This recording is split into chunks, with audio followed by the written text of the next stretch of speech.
I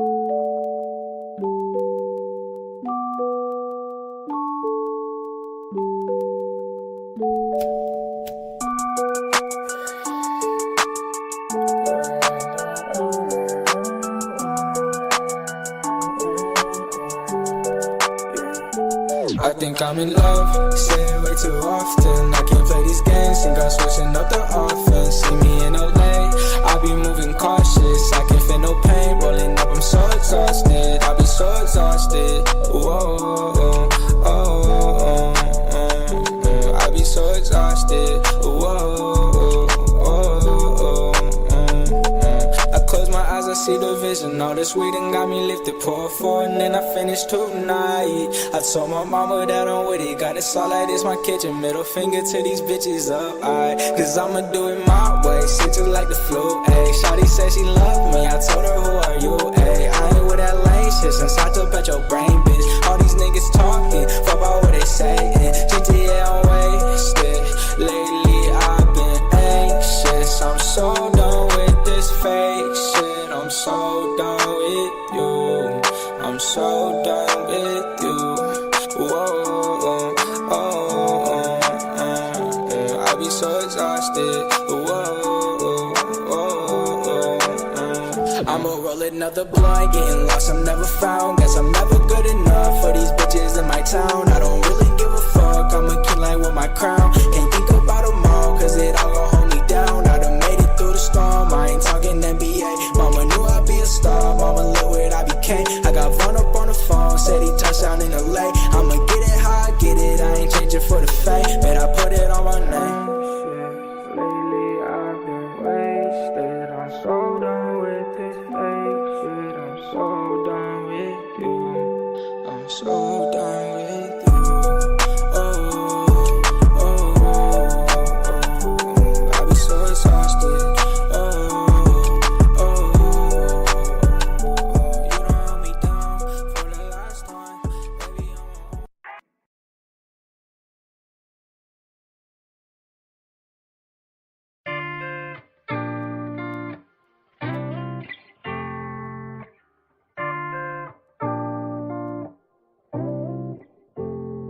I've just been so lonely, lonely, lonely, lonely. I've been so damn lonely. These niggas acting phony, phony, phony, phony. Acting so damn phony. Just get out my way.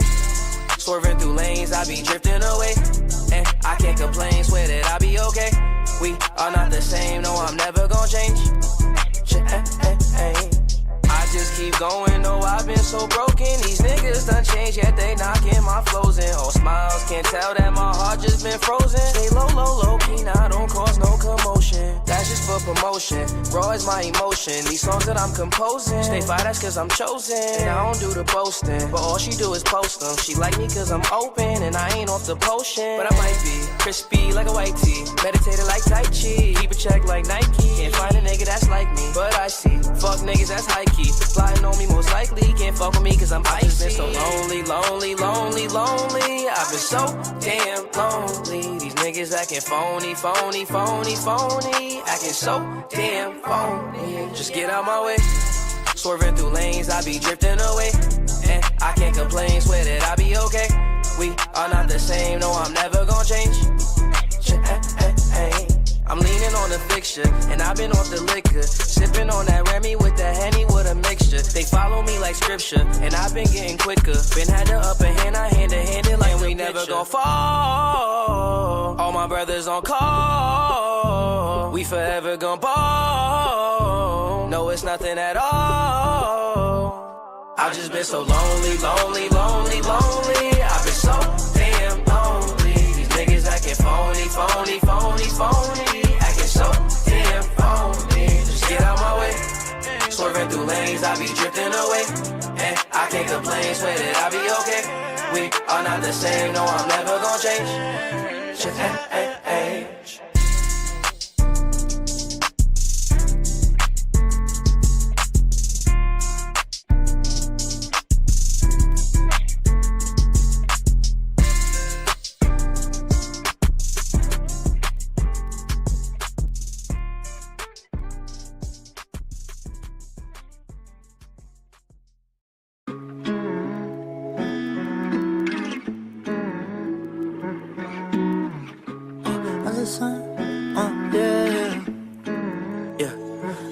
got so much drink in me, wonder if you missing me. These days I can't fucking sleep, cause babe, I'm out here living dreams. If I send this text of mine, shawty, is you down to slide? Don't say not tonight, cause you be busy, tell another lie. I done seen this thousands of times, I retype like thousands of lines. We done did this thousands of times, so I ain't tryna choose another time. Shawty, tell me now if you be really tryna slide. Tired of this shit, yeah, finna flood my wrist, yeah. I'm writing all these hits, but I wonder what I'm missing. I can never call you my little baby, no. When I drop, I wonder if you say my songs. Cause every time we fucking, we done came and went. But I'm the type to kill for my baby, yeah. I don't care about no fucking Rollie or Mercedes, yeah. Need somebody that really ride or dies with me, yeah. But I don't get in my feelings, I get in my bag. Shawty, if you dumb me, no, we can't go run it back. They ain't the first bitch to do the run around. I might debut first, shawty, how that sound.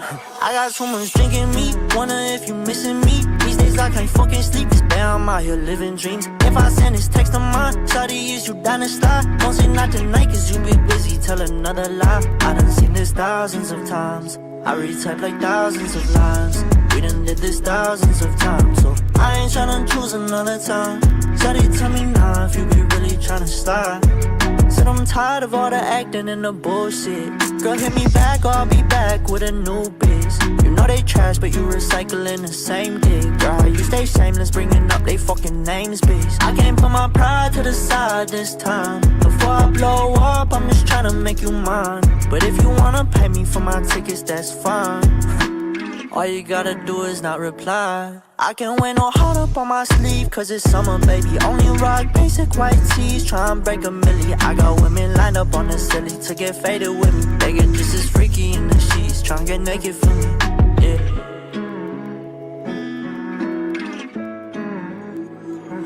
I got so much drink in me, wonder if you missing me. These days I can't fucking sleep, cause babe, I'm out here living dreams. If I send this text of mine, shawty, is you down to slide? Don't say not tonight, cause you be busy, tell another lie. I done seen this thousands of times, I retype like thousands of lines.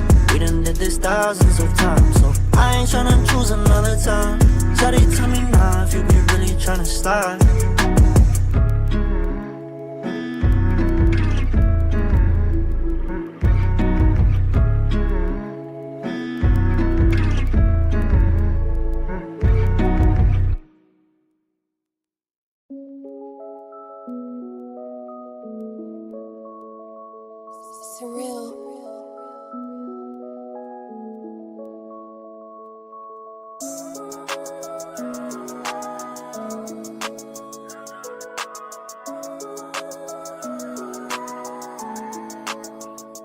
Like I'm on a battlefield, I've been now on. First you tell me that you finished, then you said you wanted more. Every day is something different, which you tell me what you want. It's hard for me to reason when you barely wanna talk, cause I've been on the low and I've been hurting every day. No matter what the story is, I never get it straight. I keep on going back to you, but shit just ain't the same. I think it might be better if we went and parted ways. All discussions turn to arguments, you ain't the one I started with. Ain't no conversations without thinking that I'm bothering. I just hate the feeling, girl, I'm sorry, but I'm blocking it. Caught up in your cycle when I really want no part of it. Feeling like I've been abandoned, you've been losing all my trust. Plus you'd always take advantage, so I knew it wasn't love. Playing on my insecurities, I think I ain't enough. Looking deep into the mirror, counting every single flaw. Now you got me doing things, saying things that I never do. Used to say I love you, now I'm never getting next to you. Take me 30 seconds if I wanna find a better you. Don't know why I deal with it, forget the shit I said to you. And the Mayday I'm in, you got me falling down. I'm clearly distressed, but you won't make a sound. You choose all your efforts, you're up then you're down. This love isn't normal, it's killing me now. Feeling like I'm on a battlefield, I've been now on. First you tell me that you finished, then you said you wanted more. Every day is something different, which you tell me what you want. It's hard for me to reason when you barely wanna talk, cause I've been on the low and I've been hurting every day.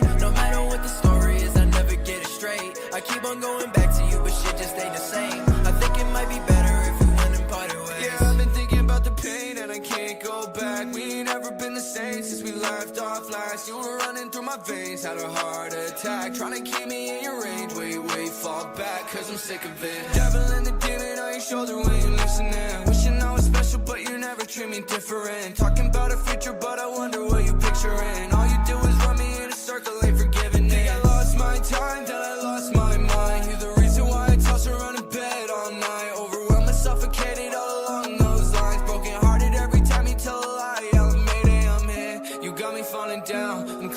stress, but you won't make a sound. You choose all your efforts, you're up then you're down. This love isn't normal, it's killing me now. Feeling like I'm on a battlefield, I've been now on. First you tell me that you finished, then you said you wanted more. Every day is something different with you, tell me what you want. It's hard for me to reason when you barely wanna talk. Cause I've been on the low and I've been hurting every day. No matter what the story is, I never get it straight. I keep on going back to you, but shit just ain't the same. I think it might be better if we went and parted ways.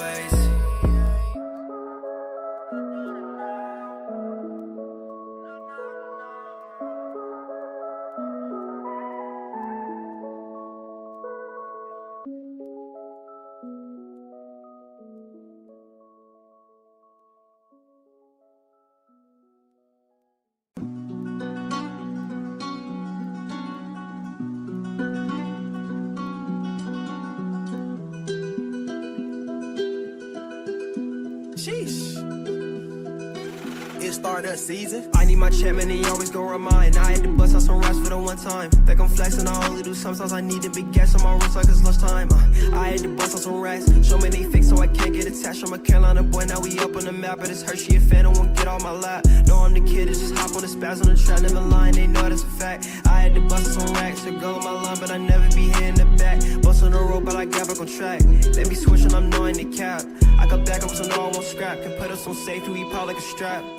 By the blow it, they hate it. By the chill, cause these girls overrated. They say that I'm flowing, they put me on playlists. I be rocking off white like I'm racist. I do what I want with my life with the matrix. Be too deep in my thoughts, I be jaded. Forget your opinion, don't need to be graded. I put in that work, they didn't see, but I waited. Gotta hop in the studio and go make a song. By the blow, so they know we can make a bond. She be looking so bad without makeup on. By the hell, like his wife call me Genghis Khan. Need my check, man, he always gon' run it. Brody capping this rap, he ain't done it. I can miss you, I'm chasing this money. You work for a goal and they start acting funny.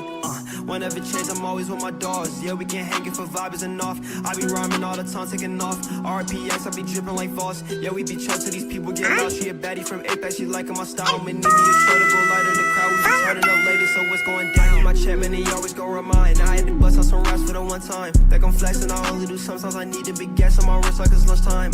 I had to bust out some racks. Show me they fake so I can't get attached. I'm a Carolina boy, now we up on the map. But it's Hershey a fan, I won't get on my lap. No, I'm the kid, it's just hop on the spaz on the track. Never lying, they know that's a fact. I had to bust out some racks. A girl on my line, but I never be here in the back. Bust on the road, but I got back on track. Let me switch when I'm knowing the cap. I got back up so no I won't scrap. Can put us on safety, we pop like a strap. So many thoughts I can't fit on the page. Fuck it, this shit, I'ma shit out the brain. She said she like how I put it together. I been ever so I step out like a plane. We hit the block, get the cheddar. I keep it going, came up off a stain. I'm just tryna see more honest. Jump out the porch, get it anyway. Like that from my father, he went federal. They had him sitting, he ain't had no day. For my body with toxins, miss some medicine. That be the only thing he's in the pain. Say more money, more problems, just kept on my mom. Cause that money be making a way. And life in the game, but I'm moving with caution. I went hard and go pick up deposits and go make a play, ain't no pausing. Gotta make sure everything fall in play like some pollen. She looked me in my face and told me she yelling. I fucked her so good she can't walk out of crawling. Like somebody passed me the ball and I'm ballin'. She sucked me again, think her memory jogging. Yeah, watch out, flocking with DK gon' run up the rest while these niggas be jogging. I need my check, man, he always gon' remind. I had to bust out some raps for the one time. Think I'm flexing, I only do sometimes. I need to big gas on my wrist like it's lunchtime. I had to bust out some racks. Show me they fake so I can't get attached. I'm a Carolina boy, now we up on the map. But it's Hershey a fan, I won't get on my lap. No, I'm the kid, it's just hop on the spaz on the track. Never lying, they know that's a fact. I had to bust out some racks. A girl on my line, but I never be here in the back. Bust on the road, but I got back on track. Let me switch when I'm knowing the cap. I got back up so no I won't scrap. Can put us on safety, we pop like a strap.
Apeiron!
Triple of its thing.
Goes for the awesome ages to get some healing done, but the headshot right outside the zone. One more auto, she just over. Heal with that right in, tries to finish the job, and the auto finishes him off.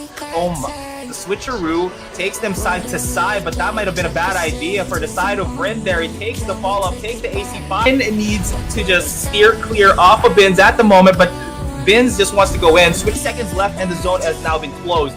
Yeah, forced to go and sit out inside of the Earth C6, and it's oh my god, that's shoulder! The shield is what's keeping him alive, and now the Resonance Vault is gonna fall, and it looks like Meditate will at the same time. What? This is insane. We are seeing a shift in Apeiron. Mary pass, and it looks like Yui might just be sent to the Shadow Realm immediately. Walks towards the trap. Oh my gosh. 868 has locked in their tickets to Hong Kong. Come on, Khan. Let's go.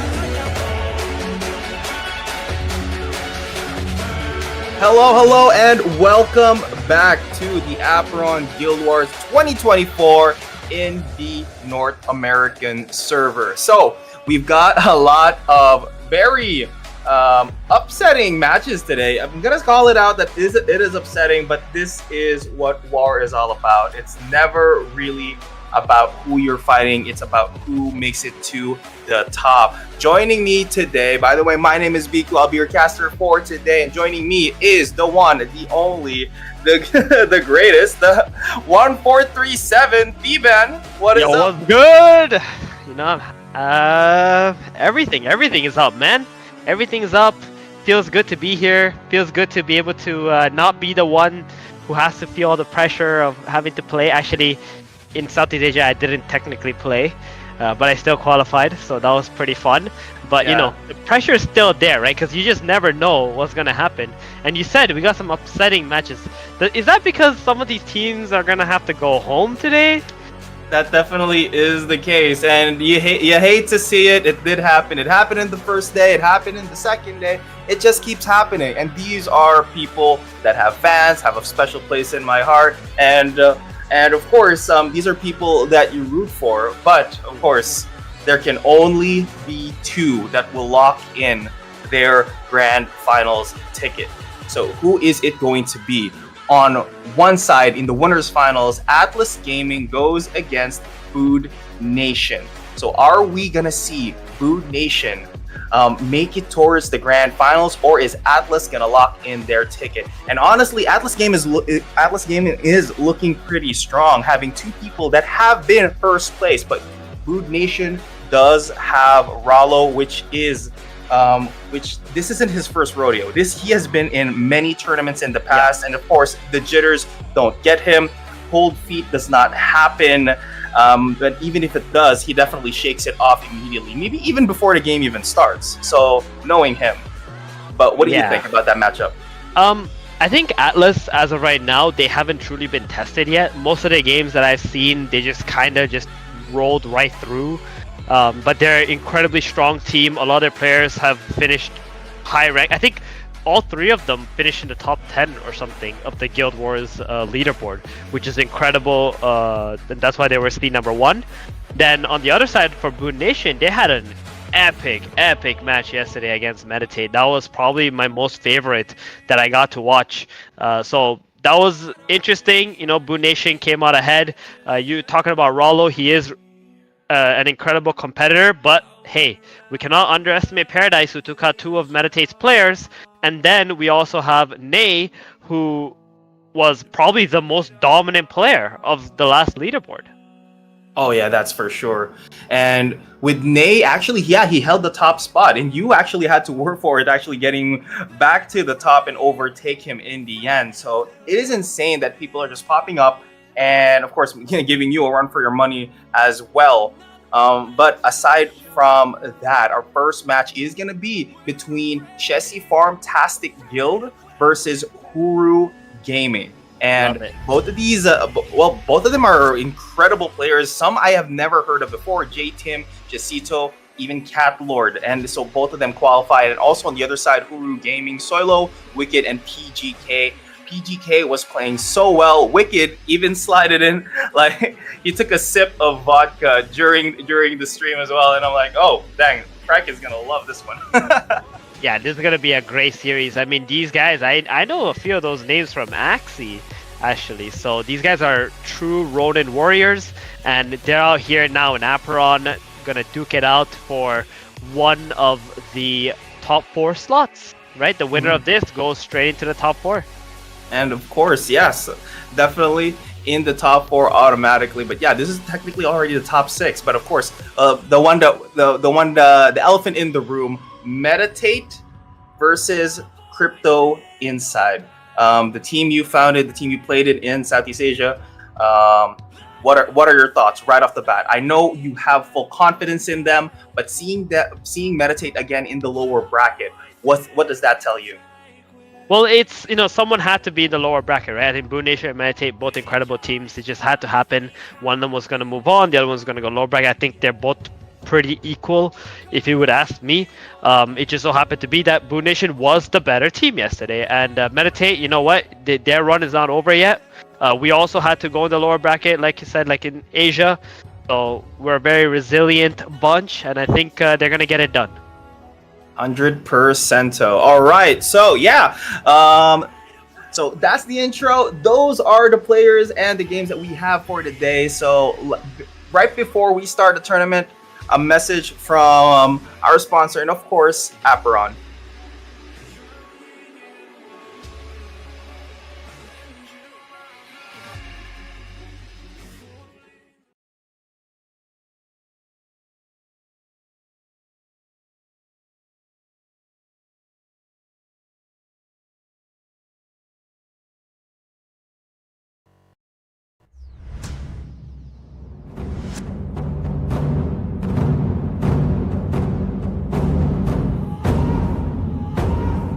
Hi, my name is Chung, the CEO and co-founder of Sky Babies. Today, we are entering a new chapter of the Ronin network with a new delegated proof of stake upgrade. Let's build together. A Ronin is a samurai without a master. With Ronin, we took the destiny of our own products into our own hands. Sky Babies team has been working very hard in past months for this moment. And on the journey to DPOS, we have some new key high. We also make some new friends along the way. So we have vetted over 250 game studios to determine those exact right partners for us and for our ecosystem. Progressively decentralizing the network over time means that we can move a little bit slower at the beginning and get a more clear idea of what the most important value adds for people are. And now we can really start to see the fruits of our labor.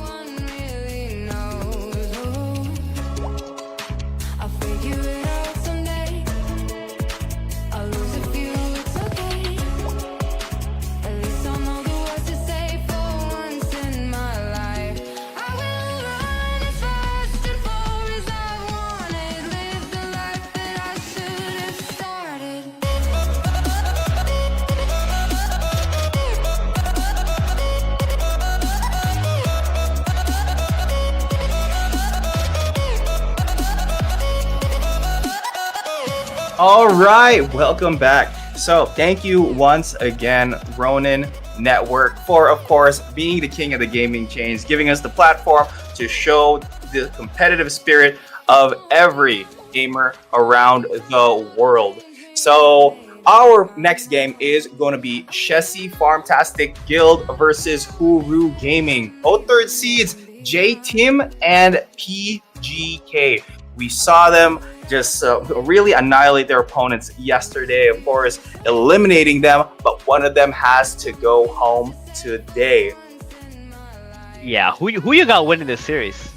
Honestly, I have some, I have a little bit of bias towards the fact that Huru game. Of course, when I saw Wicked, oh my god, this guy drinks while playing. Oh my god, he's just like me. You know what? I relate to that. I'm rooting for Huru, but believe Huru Gaming will win this. That's I don't know about the drinking while playing meta, but you know what, man? I think we're gonna have an interesting game. Both teams actually have kind of similar builds in a lot of ways. I mean, I do notice that they're both gonna be playing Forest Thief, probably the most popular body type in the game right now. That's true. I mean, amongst the tries I've seen, I think when it comes to what the popular ones are in this current patch, yeah, it is Forest Thief. If it ain't Forest Thief, it's gotta be Wasteland. Yeah, just because they both have access to Earth. Yes, Earth and Air, actually. The combination of the two, probably the most important part of any, of the current super meta builds. I don't really see much else. I guess you can see like some cars, some deltas, which is normal but not easy to acquire. But definitely the tries, without the boons being around, they're extremely popular. That's true. And yesterday we have seen some successes from quads, and that secret weapon quad that that one team had, where it had 1% fire. Yeah, that was insane. That was insane. Yeah. So let's take a look at what we got over here. Alrighty, so right off the bat, looks like Huru is opting to have the Tailwind Dash as an opener. And J-Team has already used his C6. Looks like it's not going to get canceled, but does only affect 1. So not a lot of value gained from that, but I guess it is going to be considered just a zoning tool here. And okay, Huru goes for the Desecrated Ground. So Desecrated versus an C6. Usually the Desecrated has a bit more of an advantage, especially when it comes to the late game. But how do you think J-Team could get around this? That doesn't mean it's impossible to actually beat this, though. Man, these AoE Earth spells just make me wanna fall asleep, man. It's just like we just gotta watch them until they kill all the apostles, and then we can actually start the real game, right? But we see a nice headshot tailwind play coming here. Actually gonna miss, which is kinda not normal when you're that close and you can actually land the skill. But if you ask me, I think EC5 does have a small advantage just because you're able to heal off of the EC6 totem that's in the middle in the late game. That's true. I mean, it does get a bit boring in the mid to the late game. But if you do have maybe a couple of warriors that's really strong, I have fought Zero for like a ton, and it didn't matter if we even get to the late game. Sometimes the warriors just takes care of the job in the early to mid game. So well, there we either go. that or the headshots. So we can actually see here that J-Team has Formless on his planet, so that's why you didn't see a lot of damage being taken there, because it was being taken over time instead. What Formless does is it lets you absorb the damage and then you take it over 3 seconds. So in case you guys are wondering if that headshot did miss again or not, but yeah, we're actually starting to near the end game here already, and there's still 2 apostles alive for the EC6 side, but those 2 apostles could actually be a detriment if the EC5 is able to heal off of them.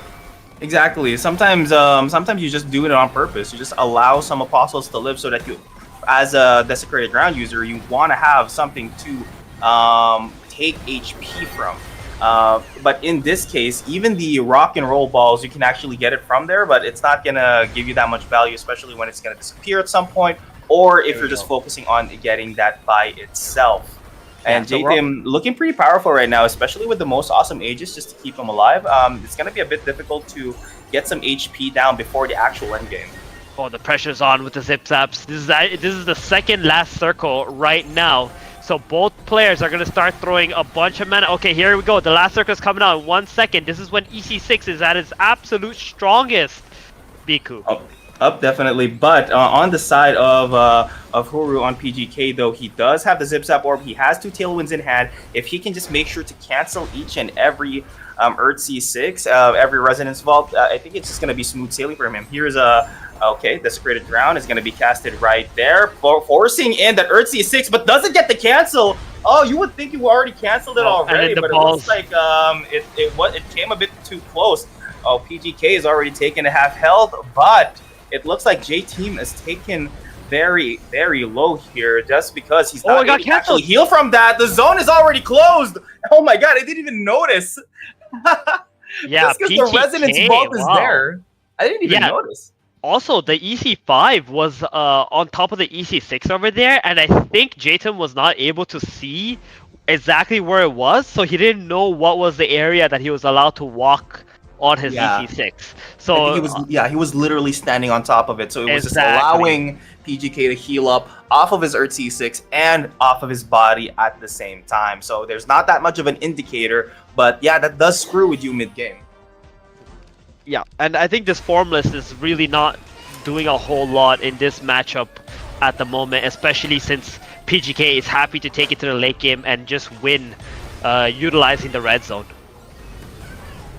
Yeah, so back to a bit of snoozing right now. We can give it 2 minutes.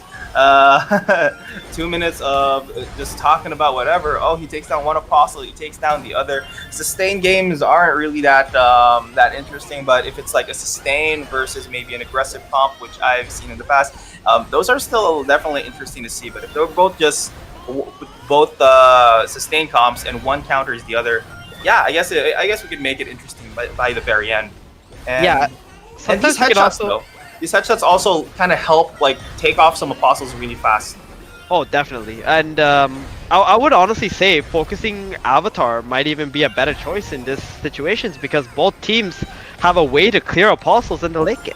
So maybe the chip damage might just be a lot better Oh yeah, flashback to what happened yesterday.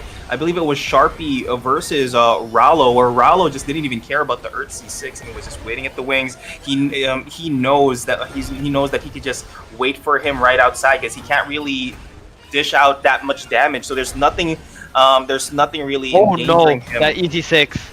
Yeah. Oh boy, that was a misclick. That was an my absolute misclick. Yeah, I think he was trying to like put it back in his hand or something, and then he just used it on his own hunters. That is crazy. Minus 7 mana or so. Yeah, and lots of pressure on this EC6 from JTim. He's at half health already. Huru, PGK, he's at full. It ain't looking the too good, tailwind man. dash got cancelled by the bounce off of that Resonance Vault. Uses that Desecrated Ground right on top of his last Apostle, while JTim looks to do the same. I think he's going to get another headshot off of this, though. The Zip Zap Orb is going to be used. Cancels that headshot. Gets no value off of that. It's a 2v1 situation, but it looks like the Hunter is going to follow suit after. Now, a fight for the Zip Zap Orbs is not really going to look good for... Oh my god, wait, what's that? Trap. Wait, what was in the air? The trap. The exploding trap. That's incredible. I mean, bro, that ever since they nerfed that spell, hasn't been that good, but seeing it just work right there, I think JTim it's over for JTim. Oh my god, that just won him the game. Literally out of nowhere, cancels that one ability off. And yeah, that was a clean win from PGK. 1 point to Huru. That was really good. I mean, I didn't expect it to be like that one-sided. I feel like EC6 could actually put up a better fight. I'd probably say it's closer to like 55-45, but yeah, that was a bit. That was a little bit more one-sided. Now we got Shechito up for SFG. Right.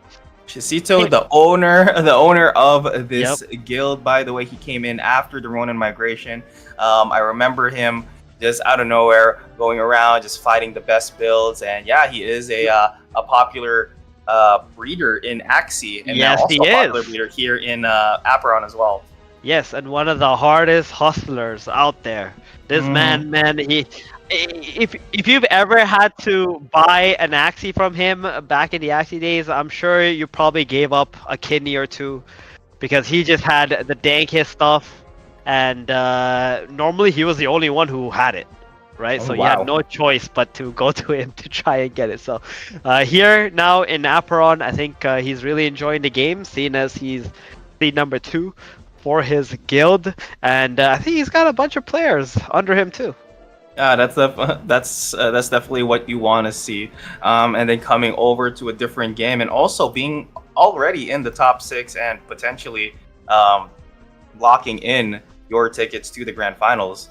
And seeing this game perhaps live is definitely going to be a different story. Without the lag or everything, might just be a sudden culture shock, I'd imagine.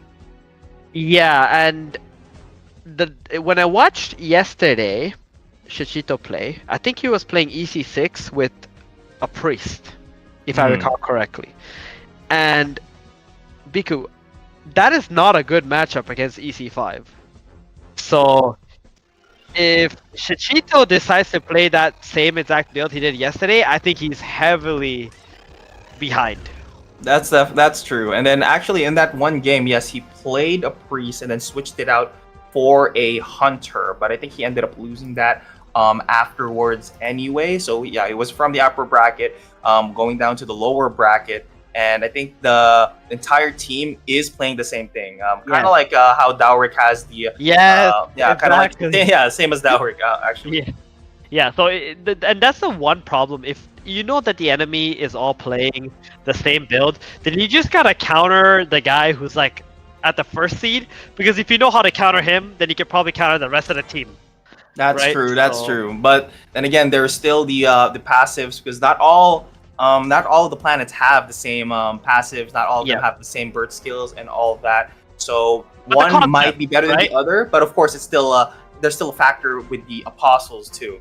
Exactly. It's more so about the conceptual idea of like how to defeat the composition that is important, and I think that's what's happening right now as PGK. You know, he came in with a build that he believes can beat that exact composition or that exact strategy, which is EC6, drag it to late game stuff, and he's showing it to us right now. That's true. And now looking at this, okay, he does still have the priest in his roster. Let's see if he actually chooses to play it though. Would definitely be interesting if he actually did. There's no way we're playing a priest into EC5, right? There's no way. It's not happening. No way. He should. He needs to remove it. Hey! Okay, alright, there we go. Okay. All right. Okay. Unless he was watching the stream, I mean, like, you're welcome. Wait. Is that 3 hunters? Is that 3 hunters I see? That's interesting. Okay. I have not seen 3 hunters.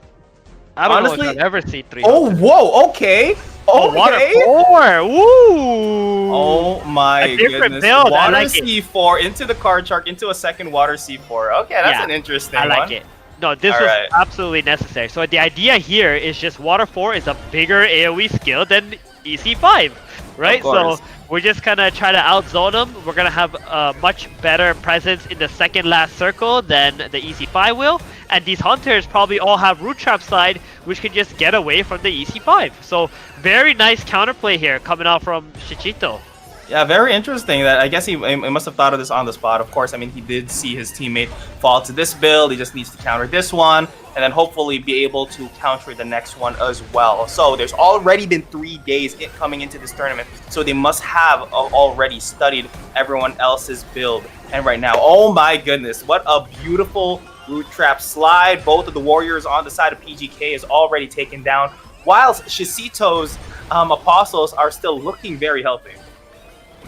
Yeah, and without having Tailwind, it's rather difficult to cancel the Water 4 as well, right, Biku? Like, there isn't many skills that can, from your avatar, that can just stop that from happening. EC1, I think, is a little too slow on reaction. You would have to use it beforehand. And look at this. This is amazing. Like, there's 2 EC5s there, but I don't really feel like PGK is in an amazing position right now.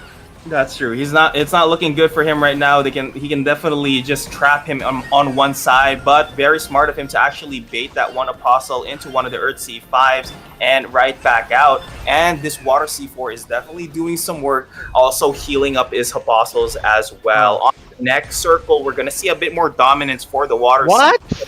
Okay, I did not like that. He root trap slided both of his hunters before the EC5 came out, and that just gave PGK an opening to use a really nice EC5 on those 2 hunters and get right back to full HP.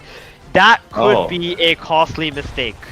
Definitely a costly mistake, or maybe he actually wanted. Actually, you know what? Benefit of the doubt. Maybe he actually wanted them to die to get more consistency in the cold water ritual back in his hand, so he can keep spamming it. Because this is his window. This is the circle that he needs to keep spamming these. He needs to look for more. See, there it is. What's one Water C4? There's the second Water C4. And here's an Earth C5 out of nowhere. Okay, what's that gonna do? He's just gonna walk to the side. He does have a Tailwind dashes in his hand, but he's not looking to use them so far. Okay, he gets the cancel onto one of them, but has to eat this one up. And coming onto the next circle, he still has the Earth C6 to use. And oh my goodness, it's looking extremely good for Shishito. Casting that Earth C5, not allowing him to actually... Okay, he casted Earth C5, and then the same moment, Shishito decides to use Water C4, not allowing him to actually cast anything else. Oh my gosh. So I think right now, that is just a play to do. It's a lot easier to execute. But on the side of PGK, like, he does have Tailwind, so I think he really needs to think about canceling these Water 4s. He just can't afford those to go off. EC5 is just not that important in the late game, right? You're just gonna have to pressure with the Tailwind and the Zip Zap. Just keep this guy stunned up so he can't keep throwing out those Water 4s on the second last circle.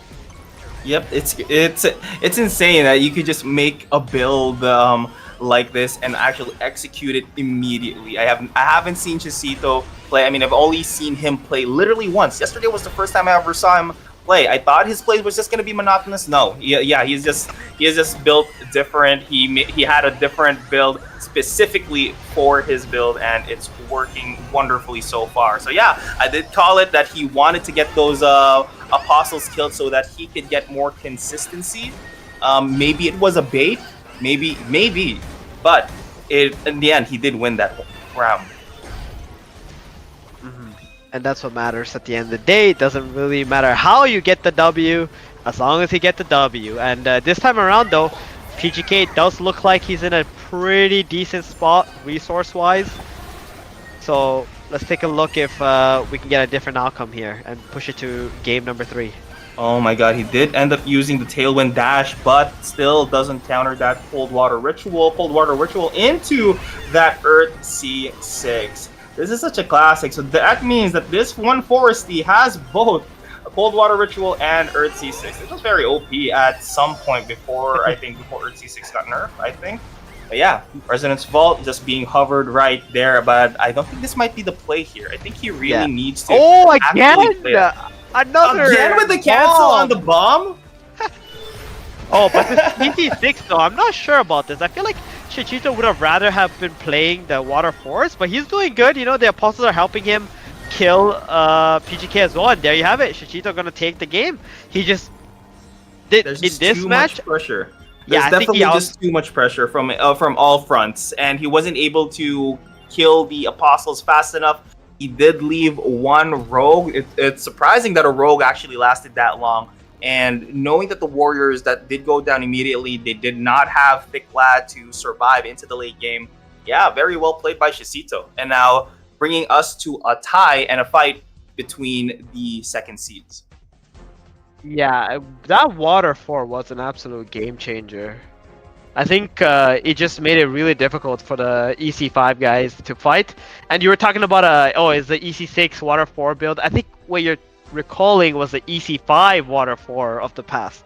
Was it really? Oh, dang. Yeah, yeah, because EC6 was never really a skill that got nerfed, right? It's just so slowly been creeping up, you know, it's get some buffs here and there, got some movement, and then like now EC6 is one of those skills that's really hard to cancel. Because once the EC6 totem is in the sky, you can no longer cancel it.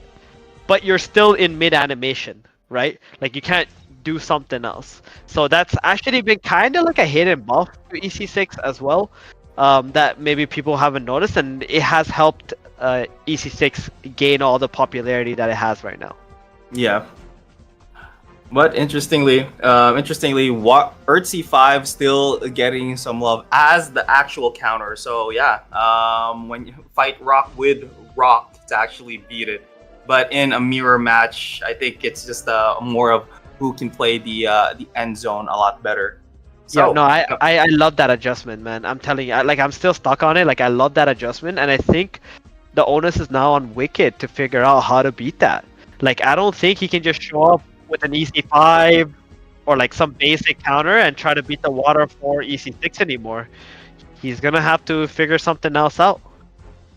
Well, he actually might just come into this next match with a Water C5. He has been playing that as well, the Water C5 with the auto attack builds. So I'm wondering what Shecito, I'm not sure if Shecito actually changed his planet or anything, but it's going to be an interesting one if Wicked does decide to make any sort of adjustments to this.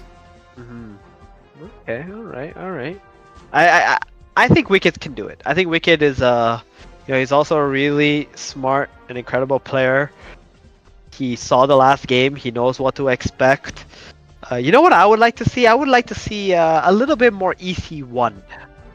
EC1? Yeah. I think. Haven't you seen enough of that? Like we've seen EC1. You know what? You know what's funny? I think I'm one of the few people who, not few, but I'm sure there's a lot more. I really appreciate the gameplay in the sense that there's so many little mind games within the EC1 that a lot of people don't notice. But if you like truly understand it, you can appreciate like how fun it can be. Well, the thing about EC1 is that I just hate fighting it. I understand. Yeah. I just hate fighting it because obviously, like it's really hard to cancel. Usually, the play is not to cancel it, but to dodge it. And sometimes when you do try to dodge it, you don't even know the actual. Sometimes you don't know the actual. What do you call this? The actual range. If you actually dodge it, sometimes you think you dodged it, but suddenly it just stuns you. Oh, okay, I guess I didn't dodge it. And then when you do dash, because there's an indicator that this is where it's gonna go, but then they also dash and changes the indicator. Yeah. It kind of screws with you, especially when they do it last minute. So I think a lot of it is because people don't really understand the full mechanics of the ability, right? So one of the things that I always tell people is like, if you don't understand it, just play it, just try it, and then like once you've tried it, then you'll know, okay, this is how this works. Oh, that's why it's stunning like this, and if I do this, then I can avoid it, and so on. It truly helps, right? I remember having this conversation with you about AC5, I think at some point as well. That's true. Okay, yeah. I mean, if you can't beat it, try to play it, and then you'll probably end up figuring out how to play it. Yeah. It's, or you'll figure out how to beat it, right? Like once you played it, you're like, oh, that's what it does, and that's what it can't do. Exactly. That's what it does. That's how hard to pull it off, and that's what I can do to screw with them. Oh, okay, it makes sense. It's actually as simple as just walking away sometimes. Love it. Okay, what do we got here cooking? Is it 4Cs again? Bro, this series, like, I feel like I'm in the jungle right now. Nothing but 4Cs. Yeah, nothing but 4Cs. This is a very interesting matchup because they do just have a bunch of 4Cs. It's another 4C mirror match. And it looks like in Shecito's side, going for that priest and also double guardian. Interesting play, but still has the cold water ritual. And on the side of Wicked, opening with a zip zap. I think this is just a zip zap tailwind and rock and roll. Yes. So this is exactly the build I was saying. Like, hey, maybe I think that's something interesting that we can see, and it makes a lot of sense, right? Shecito coming in with the water 4 build. Now you got 3 stuns to work with. So there we see it. We just saw I think 1 water 4 just now getting cancelled by Wicked. But he still has enough mana to use an EC6. Dude, that priest is not dying, bro. That priest is not dying. Yeah, that's gonna be very difficult for him to actually close out. Invincible use as well. It's just so much mana being burned into this priest, and it's just not happening. He doesn't have a magic bomb mage or that much damage on these hunters right now to kill it. Yep, and I think this is one of the Wicked's combo star builds, because I do see the abilities that increases your attack speed from the hunter, Knight of the Hunt is what it's called. So yeah, he has the headshots. If this one lands, this definitely kills that one priest. Priest is dead. Oh, it gets to cancel the Earth C6. That is huge for Wicked. Now combo that with the zip zap, it's still gonna be a problem. Those 2 guardians will keep Shecito alive, especially if both of those guardians do have most awesome ages. Okay, so Root Trap sliding the Hunter up a little bit. Lots of pressure onto Shecito. He does manage to get the water 4 off here, but I don't know if that's going to be enough. It will make Wicked have to run back for a little bit and reposition. That's true. And then with that rock and roll, there's just so much pressure. Oh, that's a second. You don't want to be catching all of these. Tries to go for the water C4 and cancels again. He's on point with these cancellations. He is not getting any high cost spells right now. Here's another Earth C6. Does actually manage to get this one off this time. Congratulations. That one ball right beneath that Resonance Vault. Well, catches aggro, but ends up just costing him a lot of health here. Yeah, he's super low right now. He's gonna get that Desperation Water Fort. Nope, not gonna happen. I think that's another cancel right there. And this might be it. Shecito super low. These Guardians just not been able to help enough, and there it is. He takes a fall. Oh, the pressure's on again. I love this back and forth, man. It's just like, okay, I lose.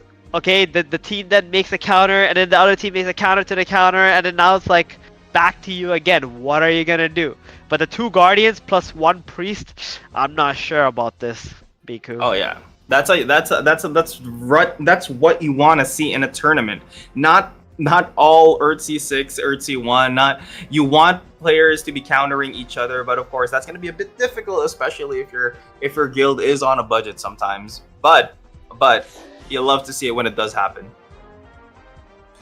And still opting to play that 1 priest. Okay, so this is going to need to do some work. But the problem with Shecito right now is that he doesn't really have anything to prevent Wicked from canceling his abilities. He does get 1 water C4 down, but can he get more out of this? Here's the zip zap, just applying way more pressure. Almost Invincible gonna be casted in the middle along with a circle of healing and then a water C4. None has been canceled so far, so it's looking good in this early game for Shecito, but his priest does fall. I mean, I like the priest. It just takes the attention away from the avatar for a little while. Shechito also making some apostle changes. He's got a little bit more damage this time around. Now, the question is it enough? Shechito still has an HP disadvantage. Oh my god, was that a last dude? And a headshot. Ooh, back-to-back big hits onto Shechito there. Oh no. Oh, but Wicked though, No, he's in a weird position. Yeah, very weird position in the middle of Under 3 200. apostles. Also get the Oh my Earthsea 6 God, down, it's so that's gonna be difficult. That's a lot of damage being taken by Shechito. I'm sorry, by Wicked at the moment. He's taking extremely low, allowing Shechito to get some water C4s in, and he's gonna get the heals on that too. Oh wow, the tides have turned. Yeah, that was a little bit of throwy on Wicked's side. I don't think he was allowed to go in that deep into 2 hunters and a rogue. But you know, the game is still very close here, right? The apostle advantage is on Shechito's side, but I'm not sure that's gonna be enough against his rock and roll. That's true. Okay, so he does get the rock and roll down. Also another water C4 was allowed to be casted and onto the second, but can he cast it? No, hits the other rock. Oh my gosh. Okay, this is looking very nicely for Shechito at the moment. Gets the dash out of there and gets another Earthsea 6 down. Cancels are not as on point as the first game. Energized! The hunter energized! Energized attack hitting Wicked, takes him very low. Shechito just needs to apply a few pressure there. Literally with those 2 zip-zap orbs, he literally doesn't even have to do this. He doesn't have to get the Earthsea 6 down. He can just go ahead and go in front of him and just kill him right then and there. Oh, Wicked, he's running out of space, man. Look at that. Root trap slide. The map is closing in. Zip-zap coming out. Shechito feeling quite good with his apostles alive and his health pool. This is looking super grim, and that's it. Wicked goes down here. 1-1. The change from double Guardian into the Hunter was exactly what he needed. Applied more pressure, dealt more damage. He lacked the damage in the previous matchup just because he had Guardians, but then that just fixed everything. He can suddenly apply pressure that he didn't have from the previous. That's so good. And now Wicked, man, the pressure's on him. Again, like, what is he gonna do against these hunters? They're a huge problem, and that mistake he made in the mid game where he ran into the double hunters plus the rogue, got stunned up in there for like 5 seconds. It just completely threw off his game. Yeah, just eating way too much damage was a big problem for him. And oh my goodness, Shechito just forming a line of hunters, getting in there, getting up close and water 4 canceled though. Yikes. I mean, he really needed that water 4 to keep these hunters alive that are on the front lines. But now, I feel like Wicked can actually just auto-attack these hunters down. And that would be a really good decision because they were the biggest threat against Wicked in the game. That's true. And then I guess Shechito just realized that, okay, yeah, you know what? My priest has just been dying literally in the first minute of the game. I'm just gonna take them away, which he did. And then the one hunter in the back line. It's a hunter versus a rogue, and it looks like that hunter on the side of Shechito is gonna get taken down. So that's the first apostle down in this game. But how would they continue to go for this? I think Wicked is just now learning to back off, not going for Shechito head on, but still looking to apply some pressure with these rock and rolls. I think Shechito is in a worse position he is this game than he was at this point last game. His hunter's already dead. The second hunter is like right in front of Wicked's hunters. That's gonna die again, and Shechito is just under so much pressure. You know, there's a saying, don't fix what's not broke, right? Yeah. And I think Shechito might have gone a little too deep in his changes in his build. Those hunters front line, I'm not sure I like it. Yeah, the hunters on the front line kind of allowed Wicked to take down his apostles really fast. Having them in the back line allowed them, well, forced Wicked to actually move towards the backside. But now they're at the front. Like, he doesn't even have to worry about any pressure at all. Tries to get a cold water ritual down, but gets stunned in the end there. Forced to just stay within the Resonance Vault, and he can't even get one ability down. He does get the Resonance Vault down, but the Zip-Zap Orb might just be the nail in the coffin for Shechito. Okay, so Wicked moving in. Oh, he's still alive. Gets out of there, definitely. But it is still a 3v2 situation. Another rock gets the stun on him. Zip-Zap Orb could just be it. That's what I said earlier, but Shechito seems to have a way to make it out alive and dodges the rock and roll, gets the Another Earth shield? down, and he's still freaking in this. Gets hit by another rock and roll, but is still staying alive. Cold water being hovered, being casted, being used. And now Wicked once again in the back foot. This is such a comeback. No way. If Shecito manages to pull this off, another Resonance Ball is my god, he's healing so much. Right then and there. The Tailwind is not going to find him. The Earth is going to go down. No way. 400 damage onto Wicked. Holy freaking shit. Shecito pulling off comeback of the century with a bunch of rocks and a water C4. And Wicked gets taken down by Shecito. No way. I thought it was over. He had like what less than 100 HP, and he was like one hit away from dying, and he just went to his water 4, went to the other side, got a Guardian shield off, got an EC6 shield off, got a water 4 off. Holy this is peak. crap! This is peak.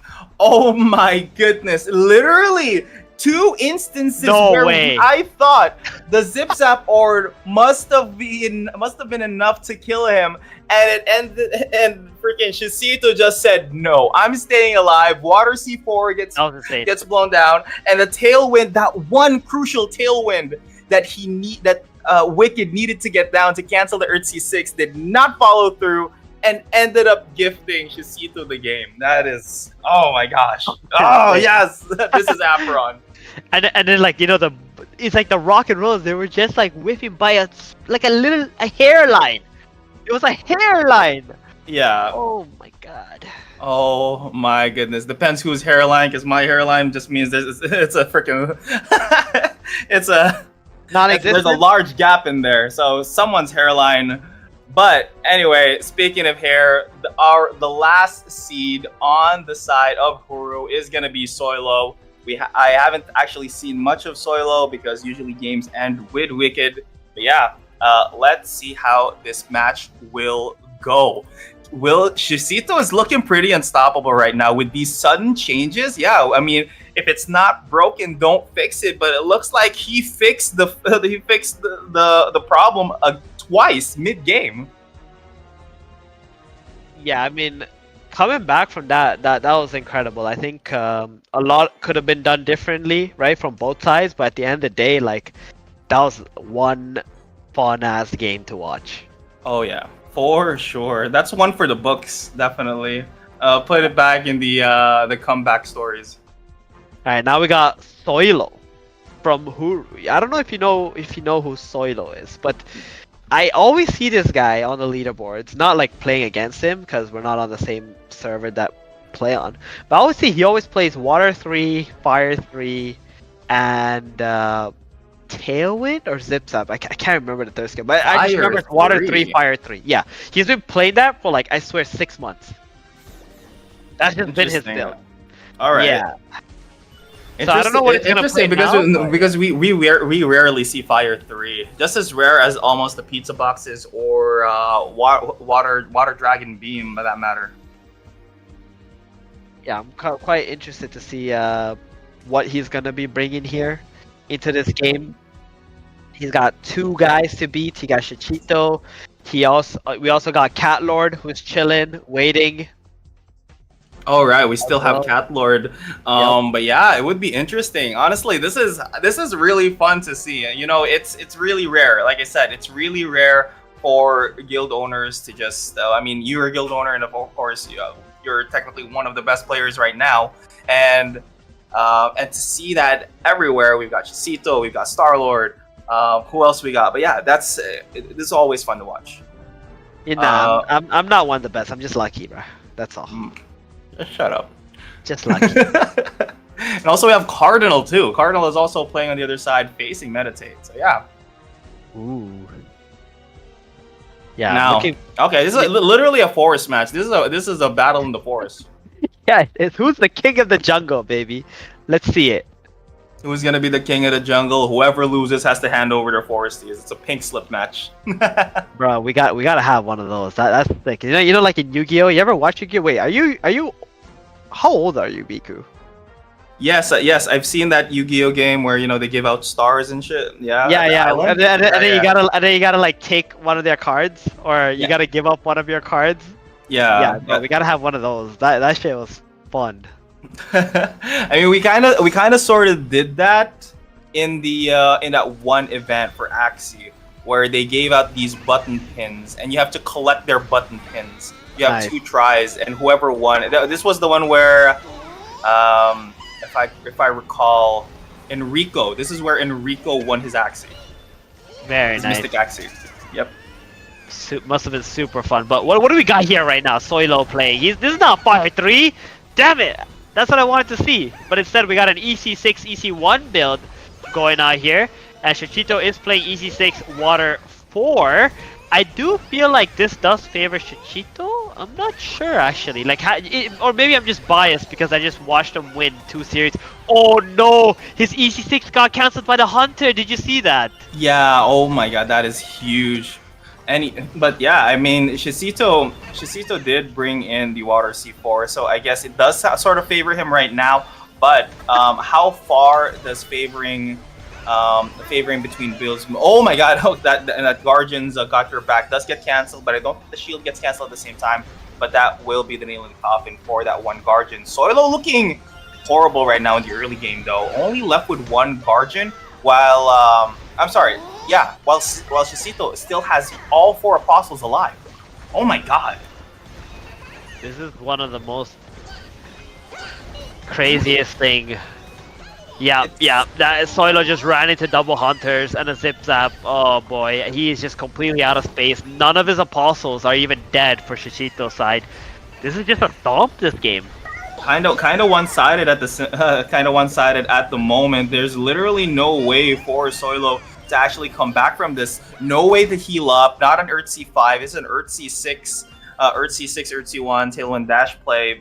So yeah, there's really no avenue for him to come back from that unless he could change his Apostles mid-game. I mean, that's not a thing. But yeah, and looking at how he built it, he did have 2 Guardians. Those were supposed to keep him alive, but they weren't able to do so. I feel like these Guardians need some guarding. I don't think they're guarding anything. They just die so fast. They could guard themselves, perhaps. I don't know. they haven't been able to do that either. So I'm questioning this quite a bit. And Soilo is not going to make any changes. He just swaps the position of both of the Guardians with each other. Yeah, these 4 Hunters are insane. These 4 Hunters just doing a lot of work here. It's not even fair to call it fair at this point. But with Shechito with the Water C4, he can't really apply that much pressure. Not bad in this early game. I like what Soilo has done here. He's really spread out his Apostles, trying to make some effective matchups in the Apostles. But I'm not so sure if it's going to be enough, especially since he doesn't have a whole lot of damage output, considering he's playing 2 Guardians. That's true. So he's really banking on that late game circle to be dealing the damage for him. But the early game C6 is taking Shechito quite low here. Almost a quarter health of damage, but he does have the Cold Water Ritual to bounce back up from it. And now here comes the difference in the Apostle. One Apostle seems to be going down low on Shechito, but Soilo has already lost 2. Remaining is his 2 Guardians. Just a replay from the previous game.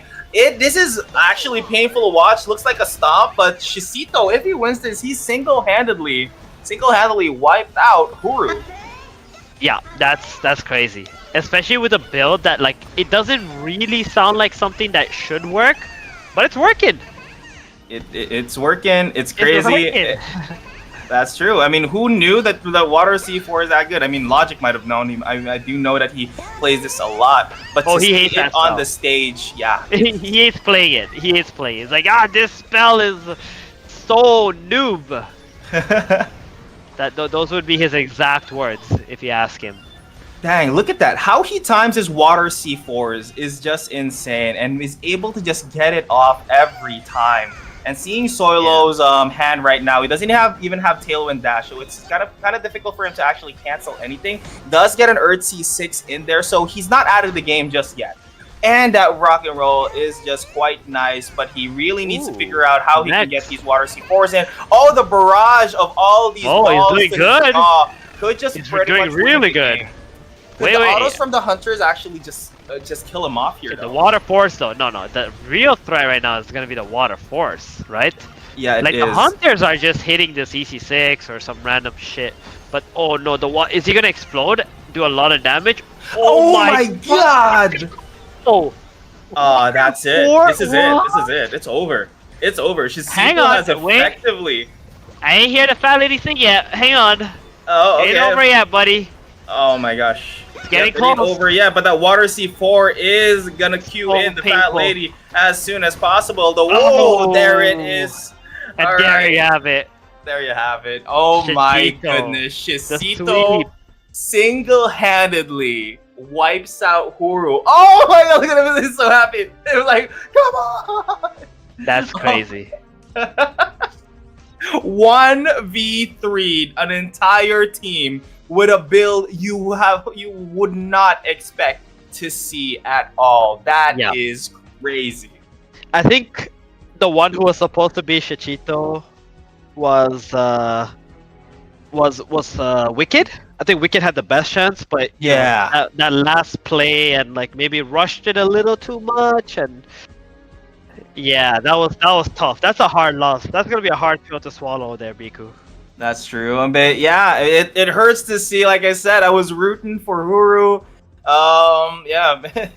It was painful to watch, honestly. And seeing that last game just looks like a major stomp. I don't know. I mean, these seeds were not chosen by the team. It was chosen depending on your position in the leaderboard. Yeah, but as Zero said, leaderboard, schmeaderboard. It doesn't really translate into the game. Yeah, don't let Zero make you think otherwise. Okay, he's just lazy. Didn't play the leaderboard. All right, don't let him influence you. All right. Anywho, all right. Let's see. So we will be getting a quick interview from Huru. Stay tuned, you guys. Meat Value said Zero only said that because he wasn't playing. Oh, okay, cool. Yes, very true. Hello. Huru. Soilo, PGK, and Wicked. How are you guys doing today? Hey, how are you guys? Thanks. How are you guys? We are not in the best. We are not in the best what kind mode of right question now. is that? Bika, what kind of question is that, man? You tell me, man. Hey, you ask the questions. Then. I'm so happy, bro. I'm so happy I'm traveling to Hong Kong in this year. Yeah, bro. Listen, guys. You guys played amazingly well. I really thought you had it, especially your series, Wicked. That was extremely close. Can you tell me a little bit about those last moments in the last game you played there? Because it really looked like you were about to steal the win. Like, what do you think, or where do you think it went wrong? I mean, I didn't remember well what the fuck happened, but I think that one hunter stunned me and that shit go out. I know versus Tatcom that I have to close the game very fast or I'm out. So it happens. It's always. Yep, makes sense, man. Those hunters, man. Fuck those hunters. That energized spell is like the dumbest passive, man. It's crazy. It's as crazy as the mage energized passive. Honestly, I got screwed over by both of those in a lot of my games. But yeah, you guys played well. You guys made it this far. I was rooting for you guys till the very end, especially. But do you think? Also, I do want to ask Wicked because he's the guy that. I do like his Water C5 build. Do you think it would have made a difference if you played Water C5 into his Water C4, or what do you think would have happened? Versus Water C4 is a close match, but I think this is more winnable than versus AC6, AC1, AC2. But right now, for us playing NA with Water C5 and the thing that right now the Water C5 bounce in between AC6 and AC1, so it's not good at all. Shit can happen, and so that's the thing. That's why I don't try that wheel today. I see. Do you have any other questions? 1437. Yeah, I do. I got 2 questions. One for Soilo. Soilo, you there, buddy? Yeah, sure. Okay, so my question to you is, I know that you play Fire 3, Water 3 Planet. Is it on the leaderboard? Every time I go there, I always see some guy in like near rank 20s, you know, playing something like that. I'm like, oh, what is this guy up to? So my question to you is that a build that you just really like, you think it's really strong, or like is like, you know, when you play MOBAs, you know, there's those guys who just play a hero that's not popular and they just like playing it, or yeah, like what's up with that, man? Are you looking to play something else? No, I have been playing that build so long. It's not the better build, I think. But I play it because it's more fun than AC6 or AC5, and it's more able to win other builds with a lower cost planet. Nice. I love that. That's amazing. I see. What's your second question? And my second question is, I guess maybe Wiki can answer this one. Yeah, because PKK don't speak English, because that's why he live. Oh, okay. Gotcha. So I guess my next question is, you know, Wicked, I know you've been with Huru for a very long time, and you guys have been in Apeiron for as long as I can remember. Like, well, what do you guys think is your next step? You know, you got the Guild Wars League happening. What are you guys planning? Tell us a little bit about, like, you know, your future with I Apeiron. mean, we in Huru we are a sort of a community, not the typical like scholarship program or some more guild oriented or clan oriented thing.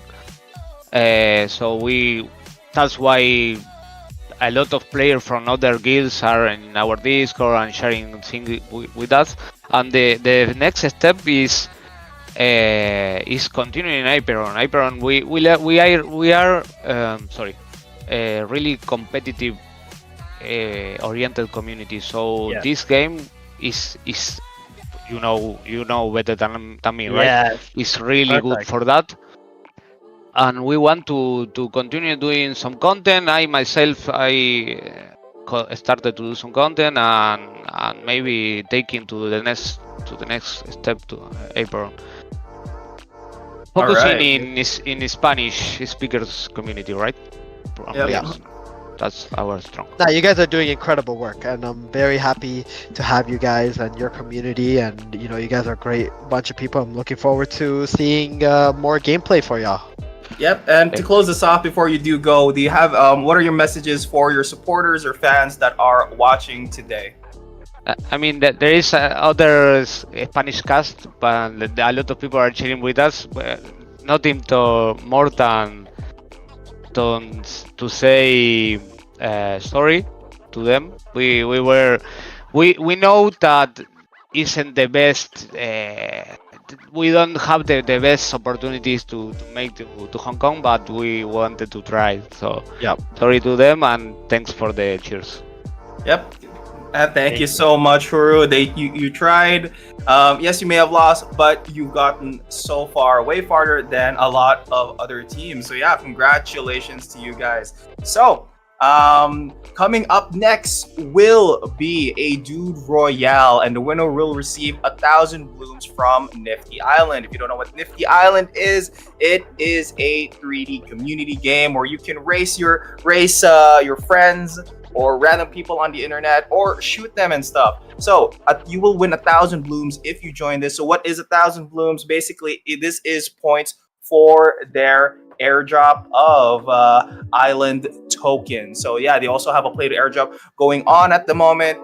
So stick around. If you're watching this from anywhere besides Twitch and you want to participate in this raffle, go watch this stream on Twitch at Apeiron NFT right now. And of course, we're also giving away 3 months VIP coupons on Pixels. Pixel is also a community game, but instead of 3D, it's 2D and it's pixelated. So yeah, you can use some of your NFTs from different communities. You can port it in, and also you can use them to use them as your avatar. So if you have a CyberKongs or those other NFTs that isn't from Ronin, you can fill up the form that is in the chat on our Twitch. Yeah, a lot of these things are on Twitch. How do we get these also outside of Twitch? I don't know. But yeah, if you're watching this from Twitch and you want to participate on the prizes, come on to Twitch. And lastly, we will be doing these giveaways after these messages from our sponsors. Thank you once again before we get to the next freaking match, which is Meditate versus Crypto Inside NA. All right, see you guys in a bit.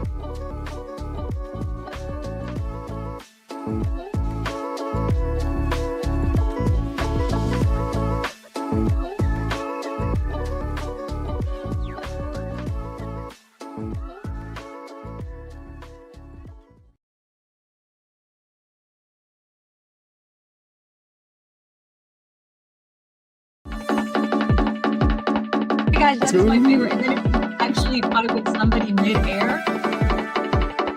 Oh, six. God, what is that? What is that? Is that? Lovely. Good morning. Let's go.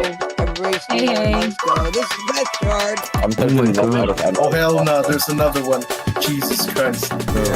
You're not bullet enough. You're not bullet enough. From Durando. Traveling in Japan, man. Like traveling in Japan.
Just kidding.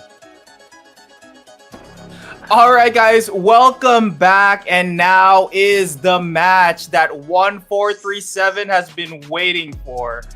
Meditate versus Crypto Inside. So, are you excited, man? What do you mean I've been waiting for this match?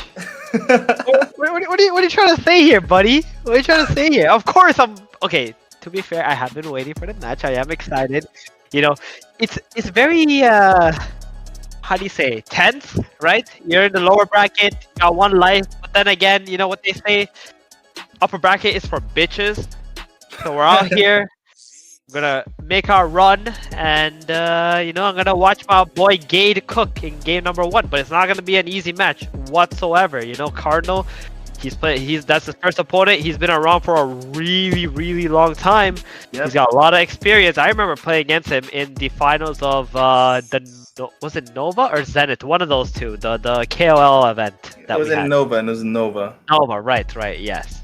Yeah, but yeah, it's knowing Gade, he is very passionate about the game, to the point that, like, yeah, his passion is unmatched, that he carries his emotions you can say that the again. Battlefield, so you know there's gonna be a crazy tournament.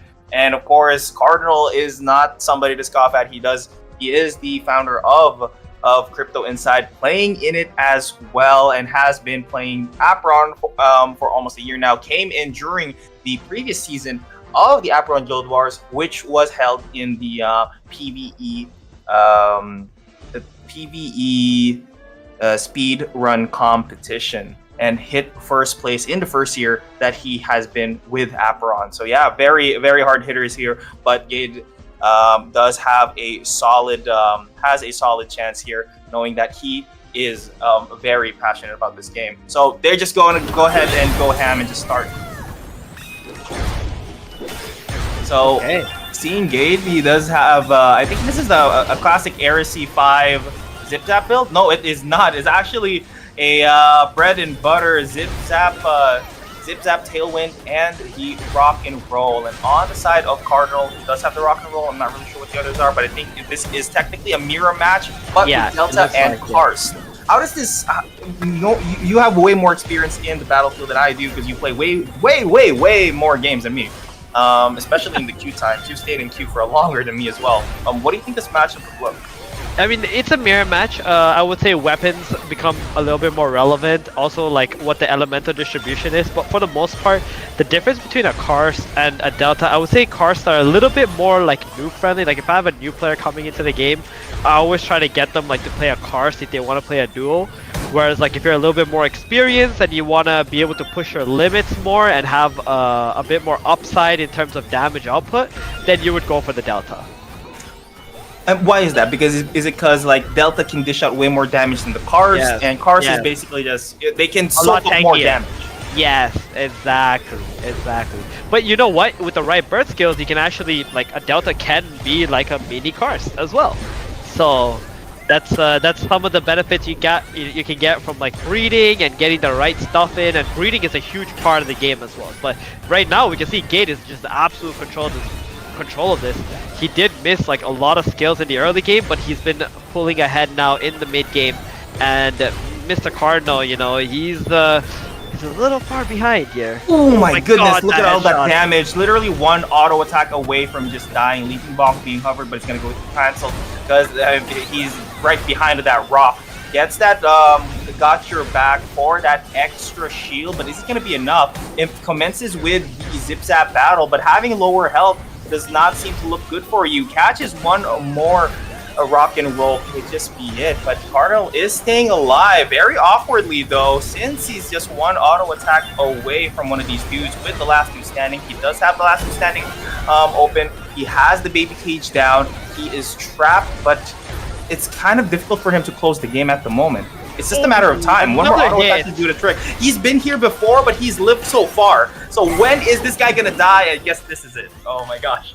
I'm becoming a bit too impatient here, because honestly, these matches are so close, and Cardinal is just staying alive for so long that you think that a comeback could actually happen. It's so funny watching this, because like you got both sides playing EC1, AC2 AC1, and the apostles are just not dying, right? Neither of them have apostle killing abilities, so we're getting like closer to the final circle, and everything is like still alive, but the avatars are dead. Yep, it's really difficult to tell, but I think most of the difference maker now is just the apostles, and of course the decision making. Cardinal walking a bit too far into the side of Gage, now has to face a lot of stuns into that leaping shield bomb and into another rock and roll, taking him to half health, and has to rely on the shields to keep him alive. Maybe the wild growth could heal up some damage that he's taken, and now Gade making the same mistake but not taking as much damage though. Less punishment but more risk. The zip got cancelled. Oh, that's a pretty big cancel. That's a really important skill that Cardinal needed over there. There's still a root trap slide that Gade is preparing in case Cardinal does walk into it. Cardinal seems like he's in a really bad position in terms of like where he is on the map. Oh, headshot, tailwind, wombo combo coming through, and it hits, and then the EC1 follow-up. Oh, he gets the stun off. Oh my god, it's just not looking really good for Cardinal at the moment. He tries to make these early skirmishes happen, but just gets punished for it with the baby cages, and also the leaping shield bombs are just on point. Welcome to the slam. Being hovered could just be the end of him right now. Combo. That headshot did connect, but the B formless is delaying the damage a bit. Yeah, I think it was just Cardinal's big shield there coming off from the Guardian. And you also got Wandering Steps, but Cardinal just getting chipped away slowly but surely. And he's gonna go for a zip zap here. I don't think it's gonna be enough. It's not gonna be enough just yet. Cardinal still does have some fight in him, but Gade is definitely locked on right now. He's just trying to go for the kill. Not that much tools on the side of Cardinal. Sitting around at 5 health, he does find the most awesome Aegis that could keep him alive. The really good dodge from the rock and roll. Now here comes the most awesome Aegis, keeping him alive, and just a mini auto attack battle is not really what you want to see, especially in a 3v4 situation with most of the apostles not on your side, not a lot of HP on your side either. Yeah, I mean, Gade did play a headshot without having a real combo up, and that's kind of given Cardinal a little bit of room to be able to come back into this game. And he gets an AC2 cancelled! Cardinal, this is window to come back into this game! Oh Gade my completely goodness. out of mana. That is going to be difficult. Waiting out that baby cage into that rock and roll. Okay, that does not connect. Oh my goodness, that is a huge leaping shield bonk, and then to deter him away is going to be that baby cage. The baby cage gets the stun in and meditates. Gade has been stuck between those two balls and forced to walk away. No shield whatsoever at the moment. That as he walks around, he gets another shield. But can this rock be the end of Gade? He still has another zip up coming up next. Does Gade has his own? And oh my gosh, Cardinal, would we call this a comeback? Because honestly, it was kind of a really slow comeback going up. But in the end, Cardinal wins this. Yeah, that was an incredible comeback. And look at Cardinal right now. He's super happy with that one. I mean, Gade was up like, what, 80 to like 20% HP or something? And I think he just kind of got flustered at the end there. The combos were not there, and he still went for the plays, thinking that, oh, I'm just going to finish this game right now, and got completely punished for it. That's true. He may have been a bit too impatient. Maybe he should have just stood back a bit. It's not like he can heal up just by leaving him alone for a couple, get some mana in before dispensing it and trying to go for the kill. Since he kind of had that in the bag. Some mistakes were made, but let's not forget, Cardinal does have some tricks up his sleeve too. With those two Guardians staying alive, keeping him alive with the Got Your Back and the most awesome Aegis. Okay, very decent combo to start off the game for Gade. Both players sitting around the same amount of HP. Oh, this one is gonna hurt. Oh my god, Cardinal it's another replay of the previous match. Cardinal oversteps his welcome and just eats a lot of combos. Leaping shield bonk gonna hit once again, but there's little to no follow-up after that. So these rock and rolls just being forced out, kind of a bit forced. I would say you might as well just use it on an apostle. At least it hits something. And these baby cages, not really. I guess they're just using mana for the sake of using mana. So Cardinal is not looking good at this position. He has less HP right now. I think they have somewhat the same HP at the moment, but Gade is sitting comfortably at 10 mana most of the time, while Cardinal does sit around less than 5. So What does that say about the very end game? I mean, what do you think? Well, it's more so a matter of like who can land what combos, right? If you just miss your spells, then it doesn't matter how much mana you have going into the late game. And both these players are playing skill shot based abilities for the most part. And right now, Gade is just like kind of far behind, a little bit far behind, but one or two combos like this right now can just even out the game. And here we go, headshot, EC1, and look at that damage! This is what I was talking about right here. Holy shit, and there is the game turnaround. But listen, this is what happened last game as well. And then we saw Cardinal getting the rock and rolls out. But this time, Gade, you know, he's being very patient. Gets the stun, zip zap, and he closes out the game right there. Oh, could not get that got your back in there just to stay alive. And also, we haven't seen Rufka play yet. I'm actually interested to see Rufka play. But coming up first is gonna be on the next seed. It is going to be Crown. And Crown literally won them the entire match in the previous game, beating out Beluga, and I forgot the other guy, but yeah, Beluga, and the entire Dude Ain't Duck, especially one guy was not able to participate as well. So yeah, Crown single-handedly, once again, with the shirtless buff. Let's go. But will this be a bit too much for Gade? We'll see. Here we go. Who won? It is now 1-0 in favor of Meditate. So Crypto Inside moving on to their second seed, which is Crown. Third seed is going to be Rufka. Still excited to see him play as well, but who knows, maybe Gade shows dominance and just sweeps the entirety of Crypto Inside. You know, you're getting a little ahead of yourself. I feel like, you know, you're jinxing Meditate here, Biku. I think Meditate is going to lose. Right, okay, that's an anti-jinx, so I'm happier with that, because then, you know, we get to prove you wrong and win, so that's a lot better, right? All right. But listen, Croven, how do you say his name? Croven? Is it Croven? I think it's just Crown. I think the two V's just represent Crown. the W. Oh, I'm an idiot. I'm an absolute. Listen, guys. I'm just an idiot. Don't mind me. It's Crown. Okay. So Crown here. You know, he's a good player. Like, I watched him play yesterday, and he was really cool with his ideas and his gameplay.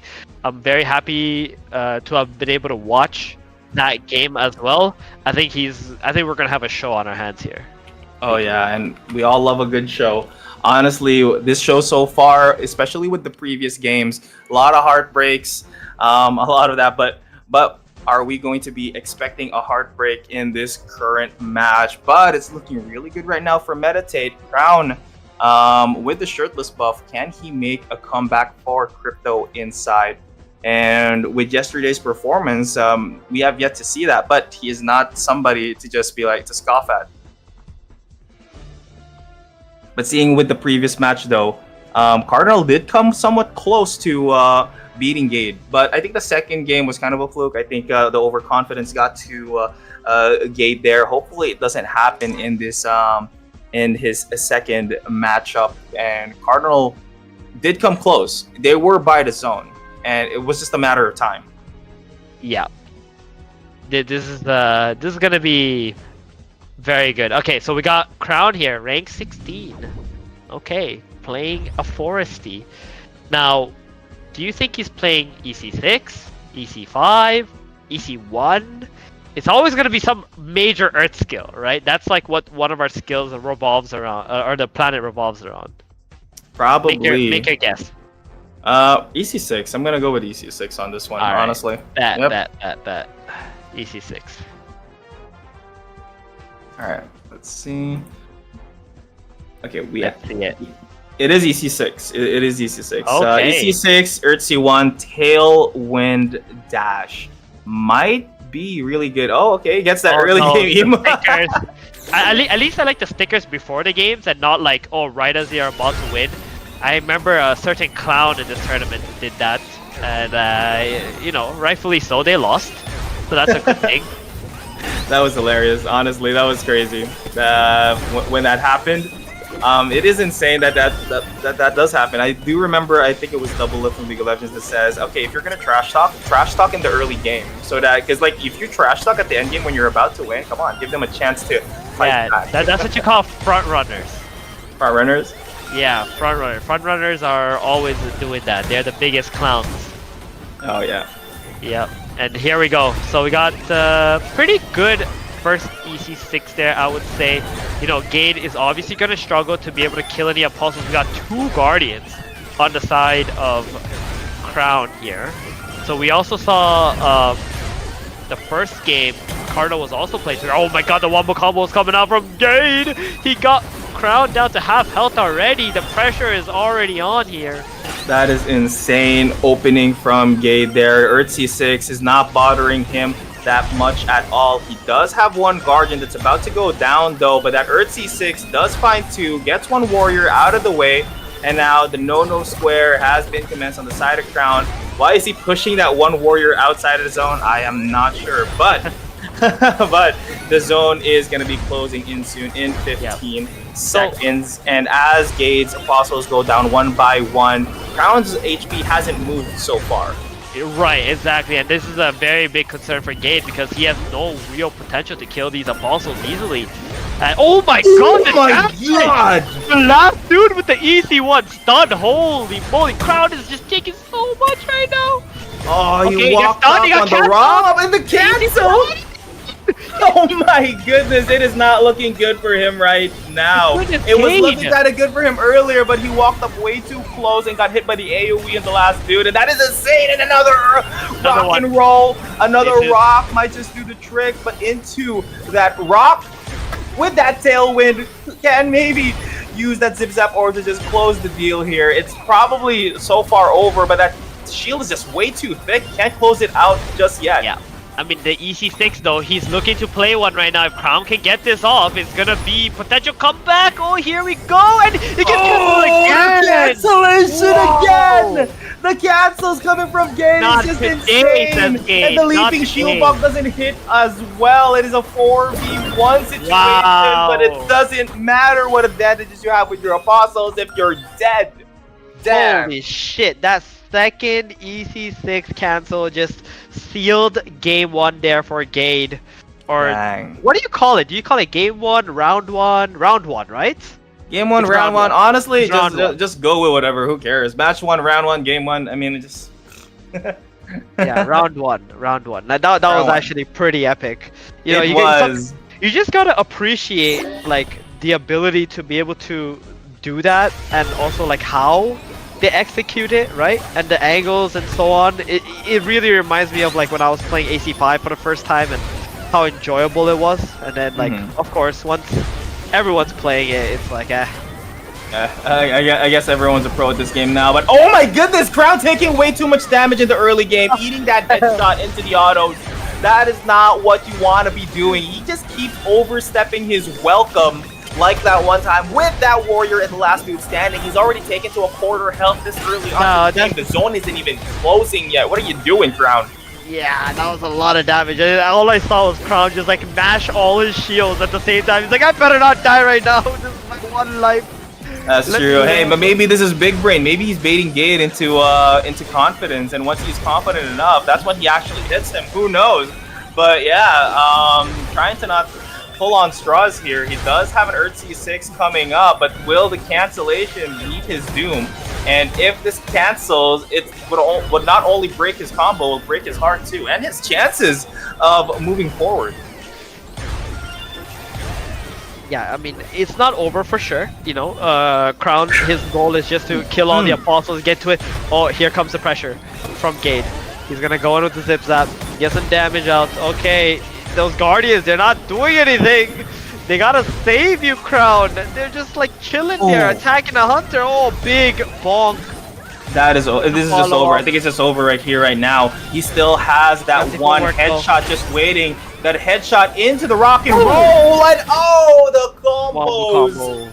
Oh my god, projectiles from all fronts makes it the perfect close to the second match, and Gade single-handedly 2-0s Crypto inside, and it's up to Rufka for a reverse sweep to keep it going for them.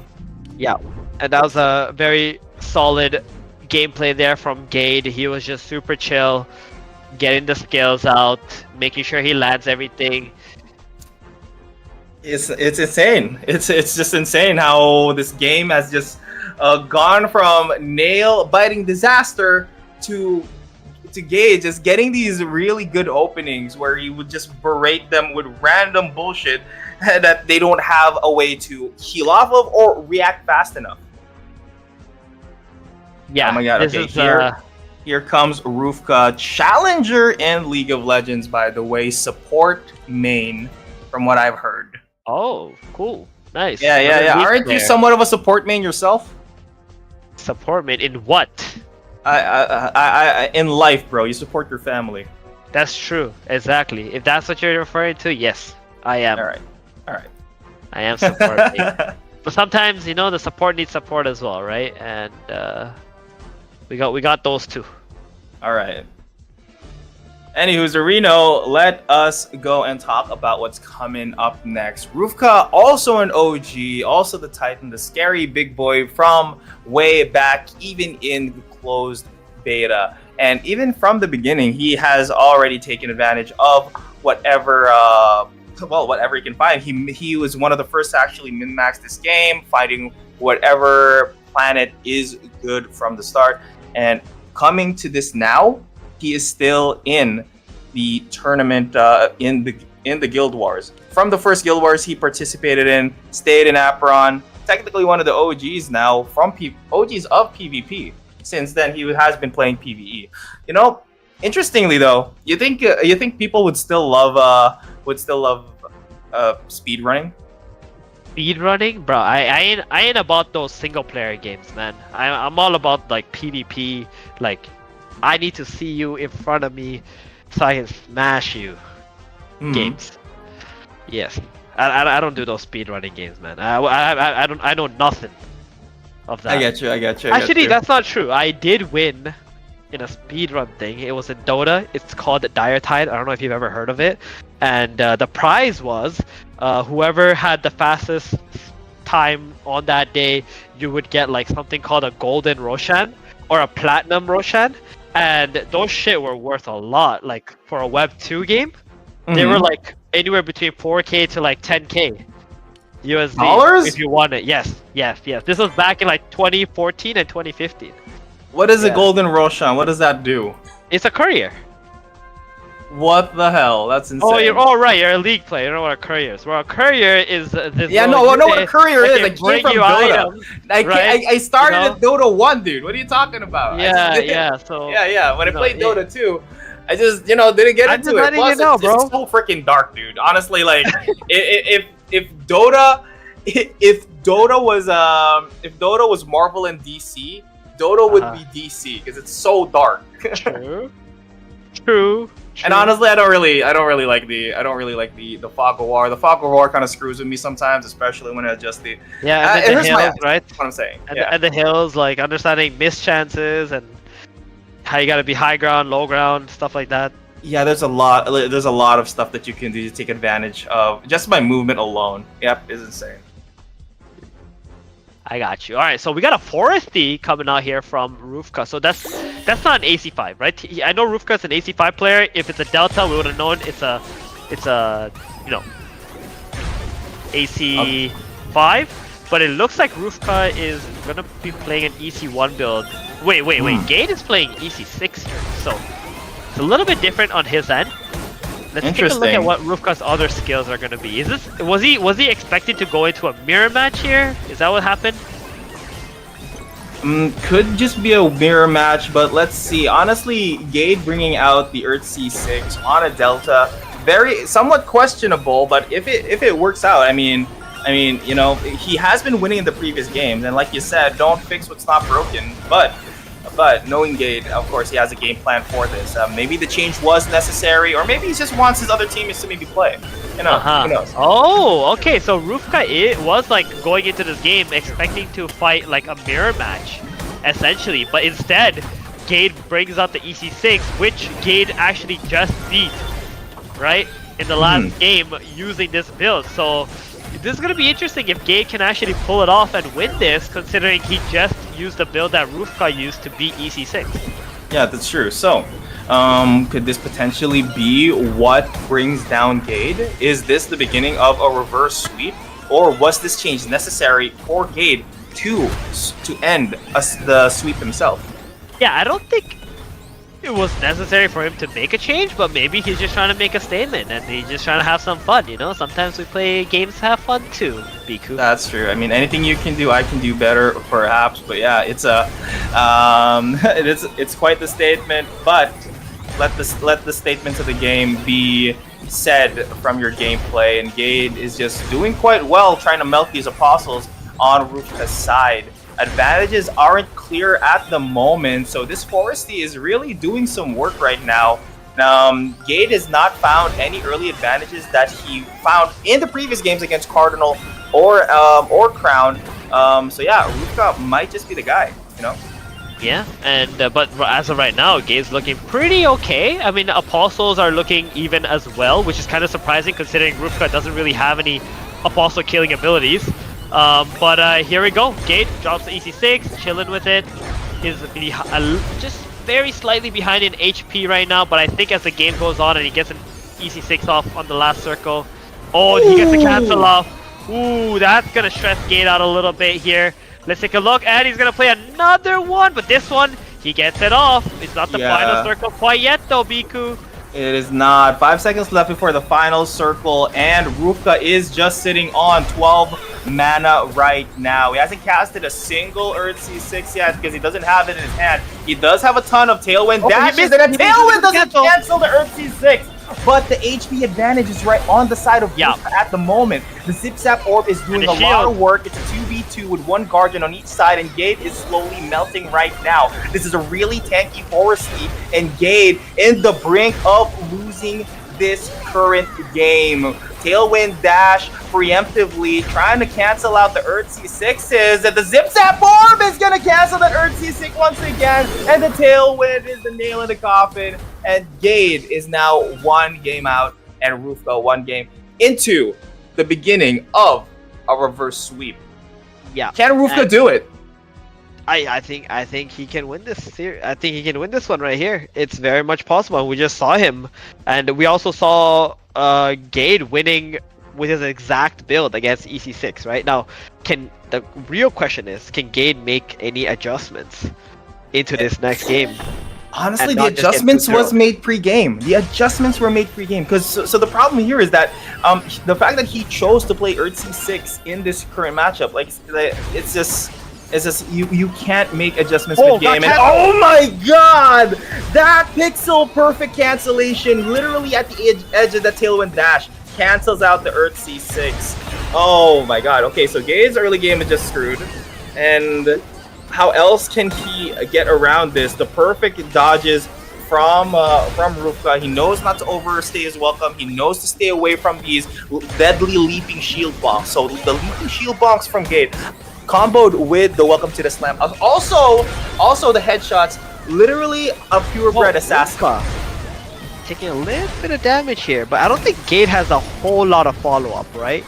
Yeah, it doesn't really look like it. And with that EC6 cancelled here, Biku, Gade is pretty far behind in killing Apostles. And we also see like Rufka using his EC1 on Apostles as well, just to get some damage out there. But, you know, Gade is a very aggressive player. Take a look at him, just going in. Even if he's playing EC6, he doesn't really play it like his EC6. Yeah, it's not. It's literally not an Earth C6 build. Ever since he got his first Earth C6 canceled, he hasn't really found it in his hand until now. Yeah. He does have it, just waiting on the mana to come out. Rufka has been taking low sometimes, almost to half health, but he's just been healing right back up. So this is a very, very tanky Foresty. Yeah. And that Guardian of Rufka is just doing a whole lot of work against Gade here. And this EC1 is going to help in holding Gade down for a little while. Yep. There you have it.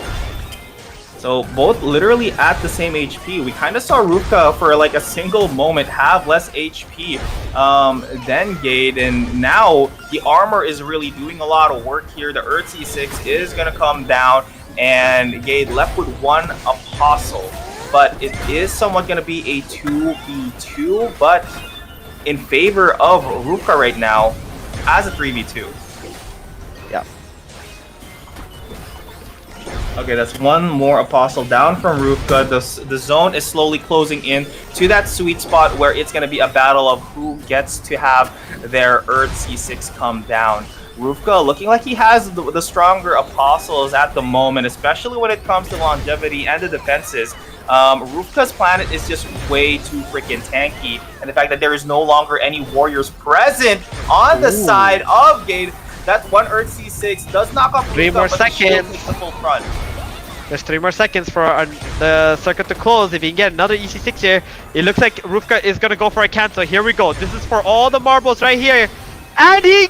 Oh my god, get he does get it! He gets the Earth C6 down, but the battle is not over just yet. Why is Rufka still winning? For some freaking reason, the shielding, the most awesome Aegis, Gade overstepping right now, getting some damage outside of the zone. The Tailwind's gonna prolong the inevitable. Here comes another Earth C6 coming down, but that just might be it! This might just be Gade's win! There is no more zone! Oh my gosh. Rufka, no he gets the freaking W. way. Wait. So close. Wait. Rufka won? Oh my Yes, god, I thought Rufka Gade won. No. The red circle. Gade also at the end of the game there, he was actually he was losing a lot of life to the red circle because he was going in and out of it. That's true. And at one time he stayed like really like almost a second. Oh man, dude, I got up from my chair because honestly I didn't know who was gonna win. I thought Gade won. But yeah. The zone. Crazy. The red zone. Oh man, really interesting. Coming in is gonna be the second seed of Meditate, which is the one, the only, the Logic. It is only logical, baby. A brother from another mother from the same island, the Filipino brother. Where you at, bro? There he is. There he is. The man, the North American man. I call him Captain America. Why? That's what I call him. Cause he's from America and he's the captain of North America. I see. Well, the man, the myth, the lubricated Logic. Captain America. Captain America. Yep.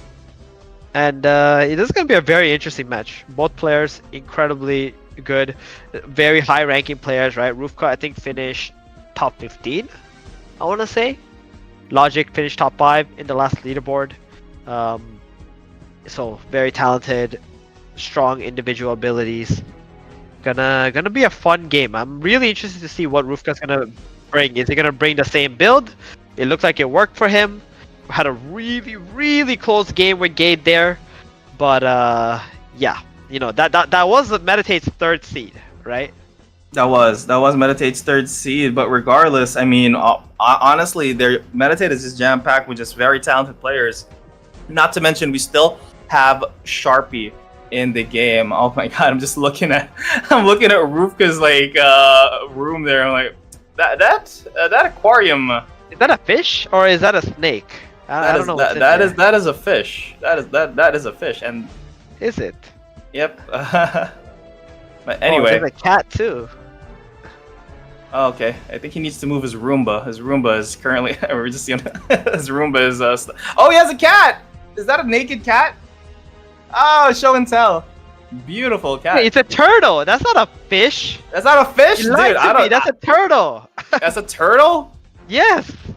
Oh my goodness. Okay, I didn't even. I thought it was a fish. It was so far.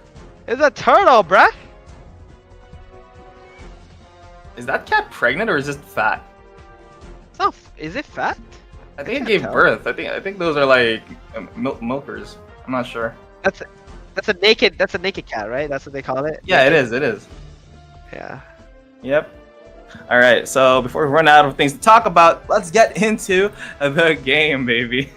We're literally just looking at their cameras. So how do naked cats work? Like they just born like that, and then they just like have a birthday suit on for the rest of their lives?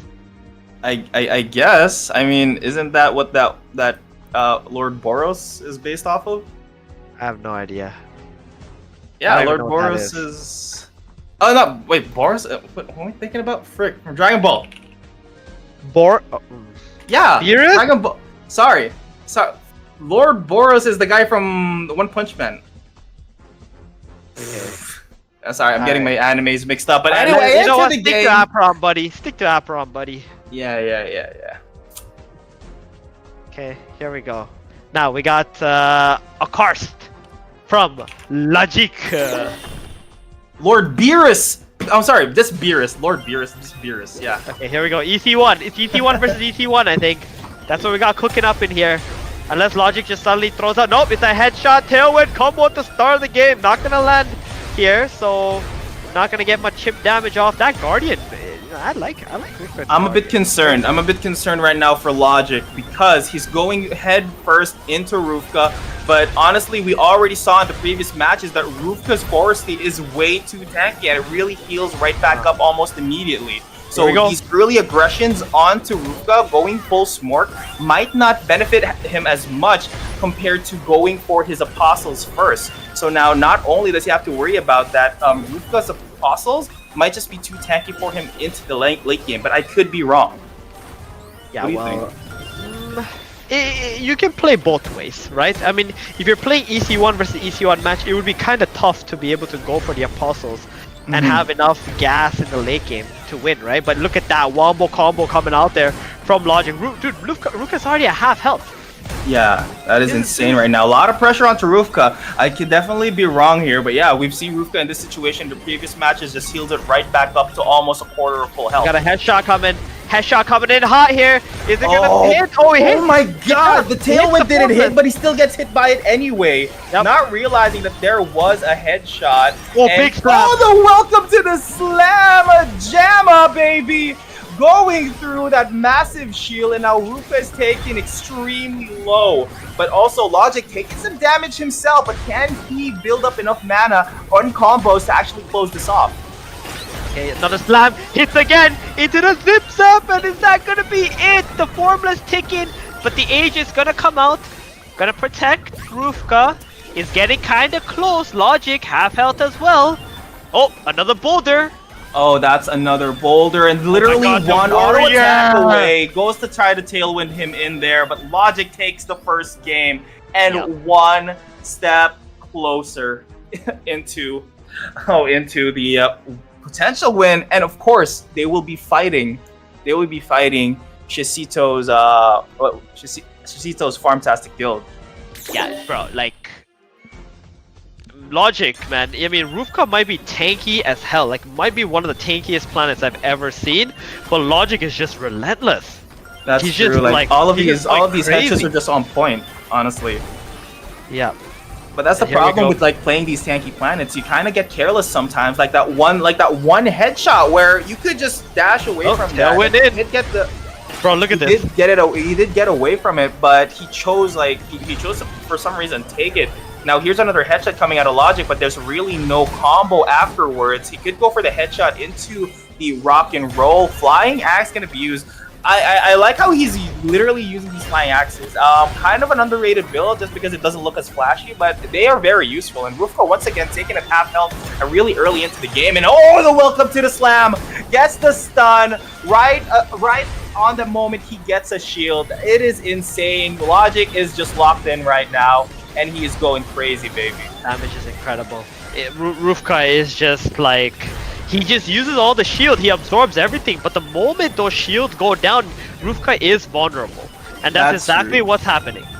Yeah, so that's literally the problem of why these shields is just bad for you. The moment you do have these shields, okay, he took the full force of the headshot, but it was just gonna get eaten by that shield, and Rufka take it extremely low, and Logic already has another headshot coming through. A headshot into the tailwind dash combo could just be the nail in the coffin, and Rufka take it very low to almost a quarter health. Here comes the tailwind dash, but no headshot to come after, followed up with a zip zap orb, and this could just be it. And Rufka fighting on, holding on for dear life. He is hodling right now, just like how Germany just dumped all of their Bitcoin, and Rufka is going extremely low here. It could just be the B formless, but can you be formed less than what you are right now. One more Haktua away. Another headshot's going to be casted, but will he catch this? No, he will not. He will just dash away. Oh my goodness. And Logic just taking a victory lap right now. But can he actually make the comeback? Oh my goodness. And there you have it, a boom shot. Finishes him off. Imagine if he still wins that. I mean, it was getting kind of close, right? I didn't really like the headshot from Logic there at the end of the game. I felt like he could have been a little bit more patient and just sealed the game. But at the end of the day, he gets the W. That's what matters. He played amazingly well. Rufka did a great job as well. Super tanky. But Logic was just a little bit more relentless. Yep, relentless indeed. Anywho, Zarino, congratulations, Meditate, winning that for 3-1 victory, closing it off with Logic's game. They played well. Get to see Rufka play as well. I don't know, man. So Rufka literally has a freaking zoo at his home. Snapping turtle with the freaking naked cat sphinx. Is that what it's called? Congratulations, baby. So we're gonna be having an interview coming up next, so stick around for that. Congratulations, Meditate. They will be facing off against Shecito's guild tomorrow, and also a chance to fight whoever loses in the winners finals. But just to unwrap everything that just happened. I mean, I'm sure you never doubted them ever. And even if Logic does for some forsaken reason lose, they still have Sharpie to worry about. But if you were to rank your own guildmates, like who would be your top 3 in this current roster? I mean, leaderboard. You just saw them play. They have their seeding, right? I'm not gonna say anything more than that. What are you trying to do, huh? You're trying to create some civil war in here, bruh? You're trying to sabotage the team, man? I ain't answering that. I'm trying to buy some time so we can have this interview. Anywho, hello. So, Cardinal, Rufka, Crown. How are you guys doing?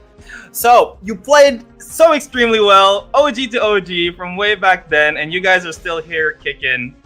The game plan was definitely set. So, 1437, you ask a question. Honestly, I'm just gonna be saying the same things I asked earlier. Yeah, I mean, first of all, I just want to say you guys played amazingly well. I'm very impressed with all your gameplays. Cardinal, nice to see you again, buddy. I think we played right in the finals of that one tournament when I first got into the game. Crown. Yeah, bro. Hey guys, Crown as well. I watched you yesterday. That was some thick games, and we've got today as well, super close. I got one question for you guys. You guys are from the CIS region. I assume you guys are maybe a little bit scattered in terms of like all of the players you got in there. How do you guys as a CIS region feel about like Apeiron, and like also where do you guys see yourselves like go moving forward? First thing, not all from CS region. It's only Uruka from CS. Me and Cardinals from Moldova. Oh, okay. Yeah, the Europa guys. Oh. So it's a bit different. So what was the second question? Yeah, I mean, like, how do you as a community and like as players, you guys have been around for a really long time. Like, I would love to hear how you feel about Apeiron, the state of Apeiron, and like the future of it, and maybe as well you can splash in how you felt about like your run in this tournament. Oh, it's like it's a good question because like in EU, it's kind of no people. It's like a very hard to play. It's very hard like to find prime time. You don't have any prime time like to training or anything, something like this. Because nobody play. You need to play in America with big ping. In Europe, it's not people. This is very sad, but game look very fine. I think have big future. A bit to improve, like work about this balance, about skills, and I think it's very nice game. Honestly, knowing that, it's amazing that you guys are at a skill level that which you are right now, especially you, Crown. I saw you play yesterday and literally wipe off the enemy team single-handedly. Honestly, shirtless buff. But yeah, it is insane how you guys got this far. with almost, of course, it's very difficult to find a matchup, and not to mention the ping difference as well, being farther away from NA than pretty much everyone else, than most of the competitors in this current tournament. But I think what the audience really wants to know is, Rufka, what is the name of your turtle and your cat? I don't know. Cat, come here. Они спрашивают имя. I don't know. My wife called it Vася. Vasha. Vася. Nice. Okay, I do have one question then, and then I'll let you guys go. I guess my question would be, I don't know if Crown or Cardinal wants to answer this one. How do you guys feel about like your performance, and like, do you think that an event like the Guild Wars and then the Guild League also coming next is the right direction for the game, or would you prefer like solo gameplay? Oh, Max, when I answer, like or you will answer? Okay, I will answer because I think we need to make tournament in EU. Like for example, ni A region, EU region, C region, because to China go only 4 teams. For example, you can check Dota or anything. Like you just take about time. Your game average time is 15 minutes. Like go 4 team for big money. It's like I don't know how you guys wanna improve your ecosystem in game because go only 4 team. It's like I think need to give more people something like this to make more big community. But for example, now we'll win only 4 people.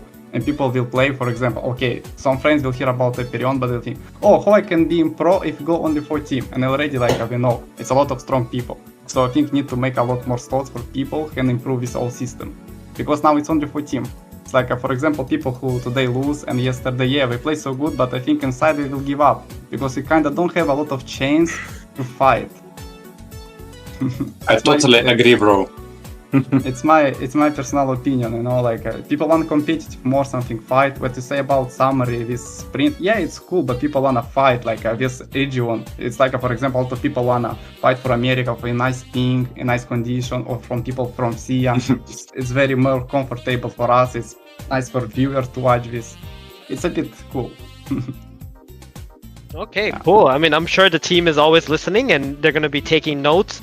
We're really happy to hear your feedback on that, and I think some changes will be made. I am also one who advocates for example, having a split leaderboard for regions, right? So we can like see truly ranks within leaderboards, according to regions and so on. Because like you said, right, ping is affecting the gameplay, and it would be cool like to be able to compete within our own regions, and then having like international tournaments where we can have representatives from all regions. Something like this.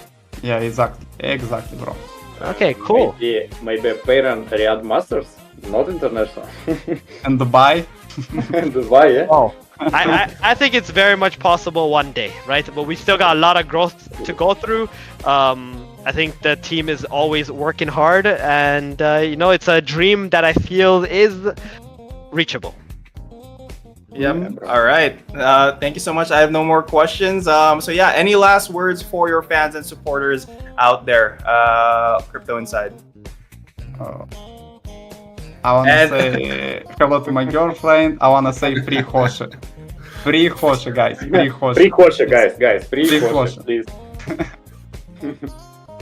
All right, thank you. There you have it. Thank you so much, Crypto Inside. Okay. And yeah, coming up next is going to be a word from our sponsors, Puffers and Ragmon. So Puffers, also, honestly, most of these games are already community-based. You can race your teams, and just recently, they did just finish their Puff Astronaut mint. They minted it out, and right now, you could already put them on the Puff Sim, so you can start leveling up and make your Puff Sims stronger as well. And also we have Ragmon. Ragmon is also under the Ronin network. It is a real-time strategy game, much akin to Clash Royale. One of the newer games. We're going to be giving away a what's it called? What are we giving away for Ragmon? it is going to be a Kobold. It's going to be a Kobold card. So yeah, stick around for the giveaways there. And don't forget to also retweet the stream post on X or Twitter or whatever you choose. Don't forget to retweet it. Let's bump up the numbers. Earlier, I just saw that we had 30K watching Apeiron. All eyes on Apeiron today to get a chance to win a Golden Apostle ticket. It's going to happen every day. We're going to do it tomorrow. So just don't forget to retweet it. Yesterday, there was only like less than 30 people. So less than 30 people have a chance to get a Golden Apostle ticket worth $100 redo. So yeah, fill up the form to get some Puff Burst IGO points. That is for their Puff token airdrop. And also, there's also a form for the Kobold Archer NFT. Fill up the form as well. If you're watching this from outside of Twitch, come to Twitch right now. The link will be in the chat, baby. So, without further ado, for our final match between Atlas Gaming and BoodNation, who is gonna lock in their ticket to the live in-person tournament? Find out after these messages.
has come, it's cold and losing my control. Your light is gone, and lonely darkness fill my soul. I wish that you could save me from my isolation. It's way too complicated. Let's stop this conversation. Let's stop this conversation. We got no relation.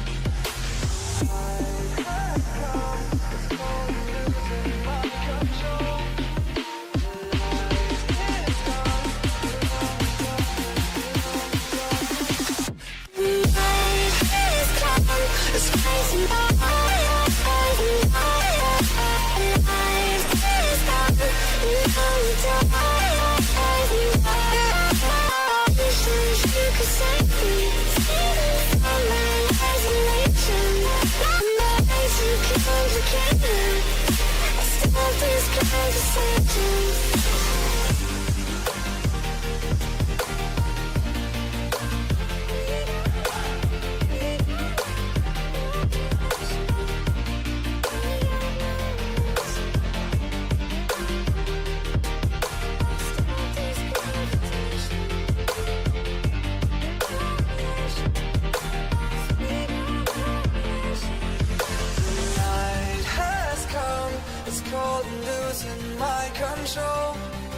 Your light is gone, and lonely darkness fill my soul.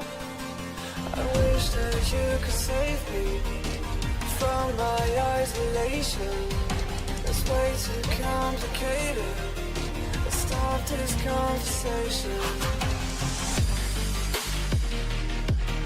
Let's stop this conversation. We got no relation.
And welcome back to the winners finals. one team will move on to the grand finals, which is going to be live, flying in along with the other finalists. So yeah, we were just told that we are not hyping it enough. All right, well then how hype is hype? Because this is the time to be hype. Atlas Gaming versus BoodNation, baby. The Boods, we saw it yesterday on how Paradise just wiped the floor off of the enemy team and like sending Meditate into the Shadow Realm. So can he make a repeat of what happened yesterday? I'm excited to see that. But also Atlas Gaming, the roster is quite stacked. Karim, Gap, Toby. Toby and Gap has held first place in the leaderboard for quite a time in previous leaderboards, and Karim as well, showing up a lot in the top 8s from different tournaments, especially in the esports for everyone. I'm excited for this. I know 1437 is excited for this too, so it's definitely gonna be a nail biter for him. So yeah, what do you think?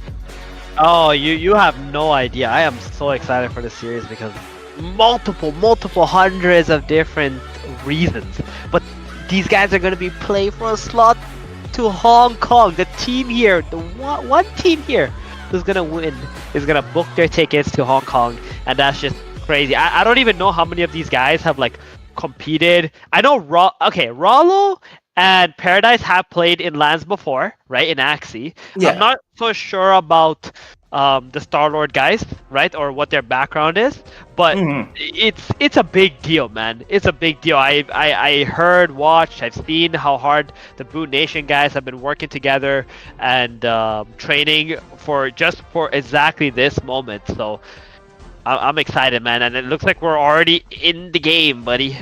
Yeah, Ronin is a very tight-knit community, but yeah, so the backgrounds on them we don't know, but they did just come in once Apeiron did come into Ronin, so maybe they have backgrounds in Axie that we just don't know about, just not that much into the leaderboard. But this is where heroes are born. This is where passion for gaming comes into the mix. But a tailwind dash, just dashing in, man, some aggressive plays coming in from Paradise, not even waiting a single moment before dashing inside there. AC5, oh, it is old reliable Guswin and Bow, tailwind, zip-zap, or bringing in by Paradise. Now this is an exciting match for sure.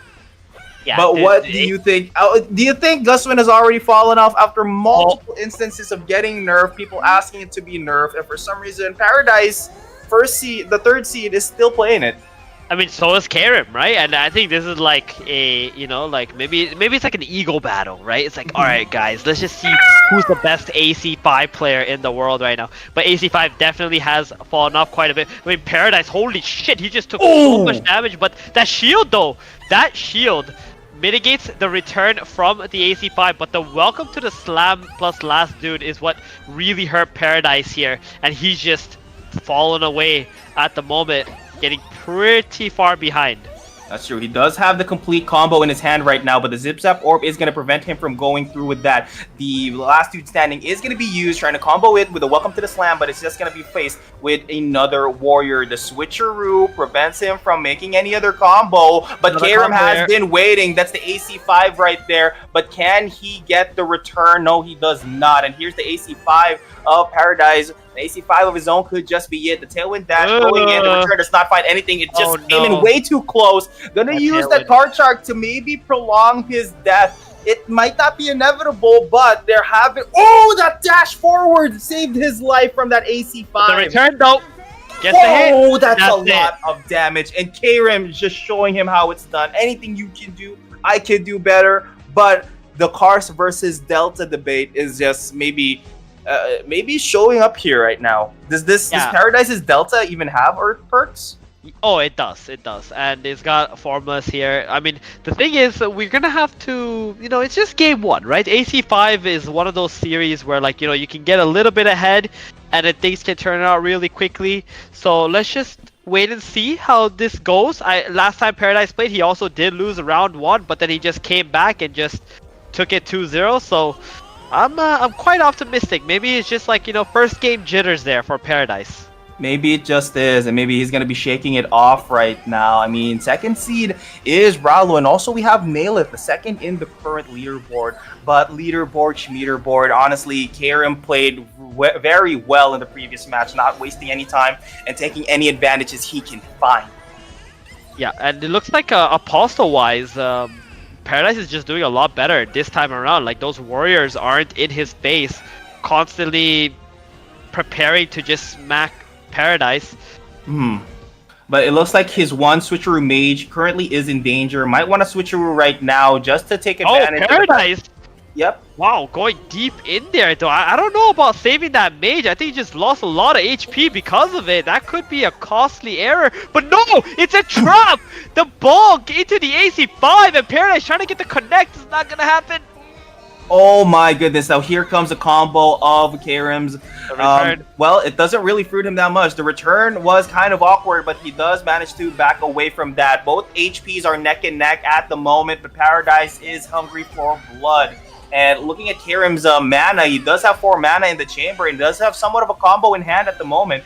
But he's just going to offer the last dude stand back a little, but standing back way too long might just be bad. Honestly, the mage that Paradise ended up saving has healed up quite a bit, but it is going to fall in the end. Doesn't even get that follow-up value from there. The Zip-Zap Orb is going to be used as now Zip-Zap Battle. It's a 3v3 situation. 2 Apostles are alive on each side, but it looks like the Apostle on the side of Paradise is going to go down immediately. Now there's the baby cage, there's the stun. 2 warriors alive on the side of Karim. How is Paradise going to get around that if they deal so much damage?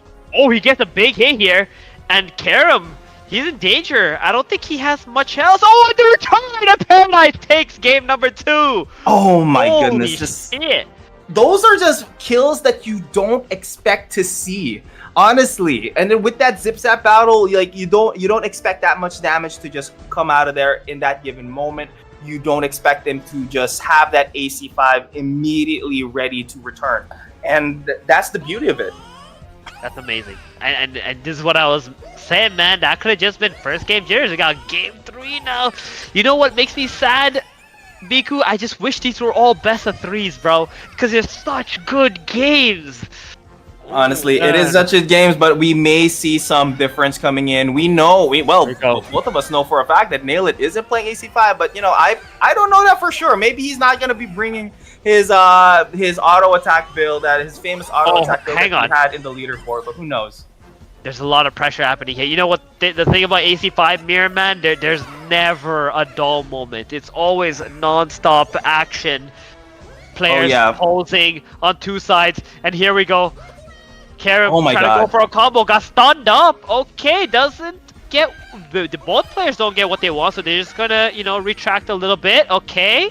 Oh my goodness, the return on that switcheroo was look really cool, but doesn't really find anything. No bodies to deal damage towards, and now the Apostles on the side of Karim slowly going down one by one. Karim dashing into that baby cage, trying to make something happen, but nothing much of value was gotten. Another AC5 there, but does he have the combo coming in?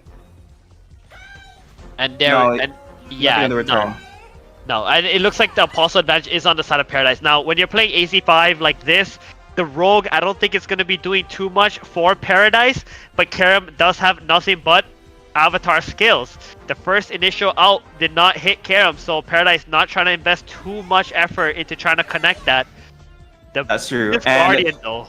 He does have a Guardian. He does have a Leaping Shield Bonk in hand, and Karim does have all of his he literally has his full combo in hand right now. He could go for a triple Gust Wind if he even chooses to do so. The discount is on there, but he's focusing on trying to take down this one last Rogue. Would that be something that you would want to be doing in this current situation? I don't know. Maybe you're trying to go for an all-in, waiting for that zone, but here he comes. He got stunned. The Zip Zap is going to stun almost most of the enemy team on the side of Karim, but that literally gave him nothing and at the end of it.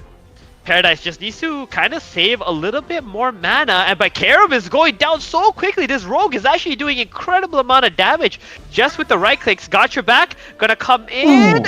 Okay, it's really close. Both players opening Zip Zap. Karim, does he have enough mana to be able to make a comeback here? He's so low. He really needs his connect. He needs the life He does need the connect, but the Zip Zap Orb is chipping away bit. way too much damage. Literally one auto attack away from just dying. But the armor, the shield is actually helping him stay alive right now. But I think the Zip Zap Orb will just spell Paradise. Paradise. Oh. He shows between him and Karim, who is the better AC5 player, takes him out. You know, he had us at the edge of our seat. The whole hey, game. Paradise, where are you going? You're not done. Bro, he's like, yo, I gotta go take a piss right now, man. Holy shit, I've been holding it the entire game. So now though, Paradise's next opponent up is gonna be Gap. Okay. Gap is coming in. So yeah, that's a name that we've heard before. We've seen before in the first place of the leaderboard. We've seen him in the E4E tournaments, and yeah, he came up really hard in this tournament. That's why he's in the winners bracket.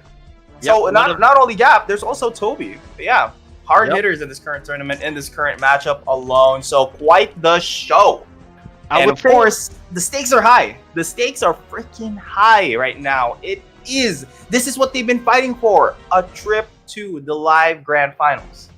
Yes, they have been, and Gap definitely known for his AC5, one of the best for sure. So I wonder if Paradise is gonna switch it up, try something else, or he's just gonna play AC5 into AC5. So it's gonna be really interesting to see.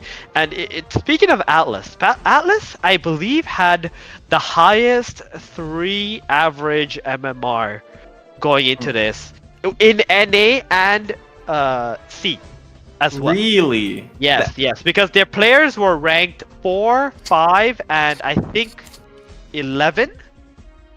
Yeah, so that's a pretty high average for the 3 players. That's so definitely gonna be a challenge for the Bood. No matter what. Yeah, for sure. But this first win would spark some confidence in them, especially the piss buff. But coming the what buff? The piss buff. Oh, the piss. Right. Yeah, see, he's back. Yeah, he's back. All right. And actually, no, I don't think that's Paradise. I think that's his clone. That's the good player. He brought his twin brother who plays the other build, right? Yeah, exactly. So he's playing with 2 builds, and now, okay, is this the secret weapon? Is this the 1% fire elemental distribution quad that we get to see today? Honestly, when we saw that, when me and Zero saw that yesterday, he already knew about it. I didn't know about it. I was curious how you read into that. But it's insane. This planet was actually first spotted in Southeast Asia. I believe it's one of Star-Lord's breeds. He was trying to probably get Formless into his karst line, but he couldn't do that because, you know, there's no karst that had Formless and made sense with the Fate class, right? So I think what they decided to do was take a gamble, right? You got a guaranteed 75 floating lands. Why not, you know, put it into another better skill set? See if a quad comes out where boots are not really relevant right now. So and the skill distribution is what's important. So there you have it. A quad was born with over 100 air, and I believe it has like Formless and Wild Growth bird skills. If I recall correctly, yeah. Yep. Honestly, quite the matchup, quite the planets that they're bringing in. 60,000 views right now on X. Don't forget to freaking post this stream, baby. It enters you in a raffle for a Golden Apostle ticket. If you don't like free stuff, by all means, just go watch this on X or on YouTube. But if you're on Twitch right now, freaking literally sign up for everything, because we are giving away stuff. And not only that, by the way, if you're new here, the winner gets to go to the live grand finals. So this is still a mirror match of Gustwin, Zip Zap, and Tailwind. Yes, AC5, AC5. Very interesting. Very interesting finals.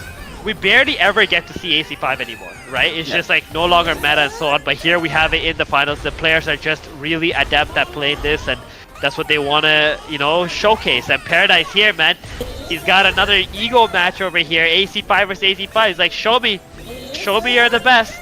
Yep, both of them are actually sitting in above 10 mana at the moment. Just looking for the right time to expend it, but it looks like Gap doesn't have his full combo right now, but Paradise is sitting on a AC5 at the moment, looking for the right time to use it, but I guess he might just use it on an Apostle. No, he's going to go in right now. He's definitely hungry for blood, but it looks like Gap also has his combo with him, but since the first AC5 has been casted, could he just retaliate with it himself? Ooh, the Tailwind, but I think one of the feathers did hit him, so this is going to snare if it does hit. I don't think any of it hit whatsoever, but more damage is on the side of Paradise, and now an AC5 is going to come out right inside of him. The Zip Zap is going to stun him right outside as well, and another AC5 from Gap, sitting at 8 mana. The Welcome to the Slam gets stunned inside of the baby cage, and now the Apostle advantage is on the side of Gap, and it is now a 4v1 situation.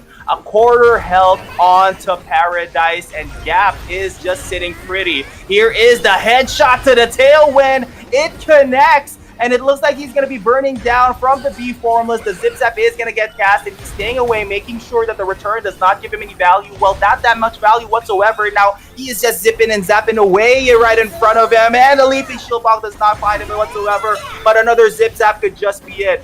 Okay, it's just an auto battle. I think this is just it. Wow. Just one more auto should just do the trick, and then Paradise is just blocking the inevitable into that Gust Wind. Trick, man. That did not even look close. It did not. No, It really did not. This is a freaking God Quad. Yeah, I mean, game one with Karen was kind of the same, but you know, Gap is a little bit more poised here. He's saving more mana. He's a lot more patient with his spell casting. He's got a little bit better apostles as well. So let's just see, you know, how this plays out here in this game number 2. Okay, well, game number 2, right off the bat, Paradise just looking to make something happen. Like in the early game, Zip Zap, jump in, don't even give a frick. Like, just goes in. And it looks like he's going to be catching this follow-up along with the Guardian, and then... Yeah, I'm sorry. I'm still stuck in last game. Last game, it was just like both of them were sitting in 10 mana. More than 10 mana, I think Paradise was at 15 at some point. And he had no choice but to make something happen, because sitting at 15 mana, not using any cards, you're not getting any value from that. And at the end of it all, he had less, way less, actually no apostles compared to Gap, and Gap was sitting at 3. So will that be the same in this current one? And oh my goodness, I saw him. He almost actually emoted. Gap almost emoted there, but I guess he chose not to for the sake of the sport. But I wish he did. I wish he did, man. Oh, we would have seen it if he did, or maybe it was just a misclick. But here we have some wombo combos coming in, and you know, Paradise, man, he got his Zip Zap canceled here too. Oh man, Gap is just completely full. Like, he's just chilling, killing apostles, saving mana, seeing the windows to attack, and Paradise, I feel like he's a little bit flustered right now. He's not sure how to execute this. And those are some big shields coming out from Paradise, at least here. That's true. Okay, so that headshot does connect, but it was going to get caught by the shields. Welcome to the Slam. Does not find anything, and to prevent Gap from coming any closer, that baby cage is just there. Gust Wind's going to be used on the Apostles this time. So moving the attention onto the Apostles, the Apostle advantage count is on the side of Paradise, but when it comes to the HP, it's still a point on Gap. And oh my goodness, wow, the what a move combo. in. Paradise is now currently in the back foot, and all this on a freaking quad, my guy. They are breeding the godliest planets at the moment, and the Welcome to the Slam might just be on point. It gets the stun while he has the shield on, and Paradise in the back foot once again. Looking like another replay of the previous matchup. It is a 3v3 right now, but can he actually close this in? There's still a lot of potential for Paradise to actually make a comeback. He is not sitting at that much mana right now. So is there a comeback potential for this? Not if the Tailwind misses like that. And I think that's it. I think this that's just it. That's just one auto away, and then Gap just takes this game in the cleanest fashion, 2-0. So it's gonna be Rallo versus Gap. Rallo has now been unleashed out of the BoodNation from BoodNation /AGG. So I'm excited to see Rallo. Also one of the champions that did come in from Ronin, also came in from Axie, and now he is here to avenge his boy Paradise. Yeah, and that was the 2 seed ones. Sorry, the seed 3s are out now. C2 versus C2, Rallo versus Gap, there's a there's a lot of history here, right? Rollo was the the top AC5 player a little bit earlier in South America, and then Gap came, and Gap had like this cracked out Karst playing AC5, and then the region shifted a little bit, and now you got this once again where they're fighting in the upper bracket for a slot to Hong Kong, and it's very much possible that this series could even come down to this series, right? Yeah. So let's just see what it is, because the one who wins this, I mean, it's gonna be 2 versus 1 afterwards. That's true, and also, and if like let's not jinx it, but like if BoodNation does ends up losing this, they would potentially need to fight Meditate again, another replay of what happened in the Southeast Asian Guild Wars. But of course, let's not just call jinxes here. We are looking at the next match, which is Gap versus Radio Rallo, and even after Gap, they still have to worry about Toby. Toby, yes, for sure. But you know what? We're here to take and watch one game at a time. I believe Gap, most likely is just going to end up playing his quad again. And that's what we've seen him play so far. I don't know what else he is playing. I think he played one EC5 planet yesterday, if I recall. Yeah, he did play. Yeah, he did play a Karst yesterday as well, right? For his last game, and ended up winning it too. So yeah. Right. But if this is gonna be an AC5 match, then Gap's definitely gonna want to bring out his quad. So let's take a look. I'm really this is probably for me the most interesting match to watch. It might even be the most epic match of the whole upper bracket here. Yep, and honestly, it might just be the most exciting one, really. Knowing that Rallo, I mean, is it true that he took a hiatus during this leaderboard and he just came in and swooped in and took the second seed out of nowhere?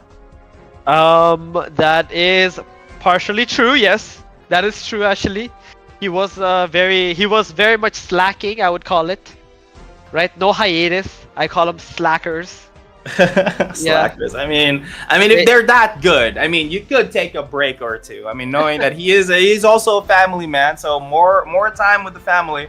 But of course, the real family are the people you beat with AC5 along the way. Okay, that's all. I guess that was a stretch, huh?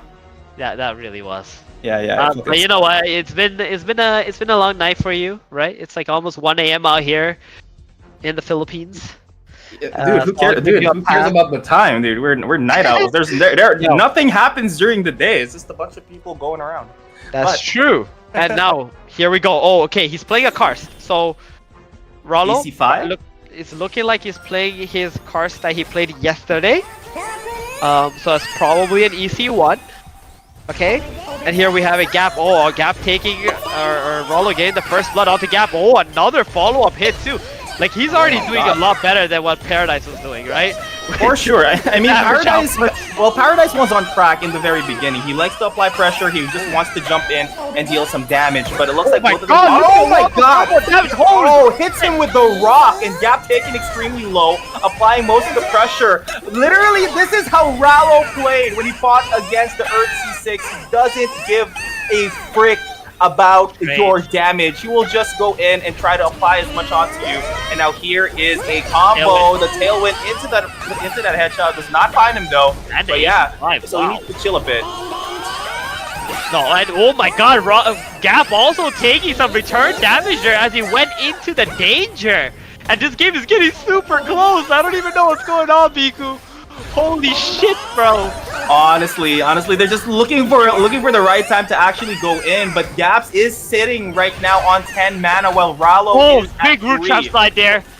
Yeah, because if he can find the actual combo right now, so Gap doesn't have the full combo in his hand right now. He does have that awesome Aegis, maybe. Oh my god! He literally walked into that Gap. What is happening, dude? You need to be locking right now if you want to beat Rallo, because Rallo, when he locks in, another boulder! And it hits again! And Gap, he wants to get this AC5 up, he does get it, but he's getting super low! Gap, is he gonna die first? The Formless is gonna... Oh my god! And he does it! And both players are literally on the edge of their seats. You can see them just jumping out as soon as the round ended. Holy crap.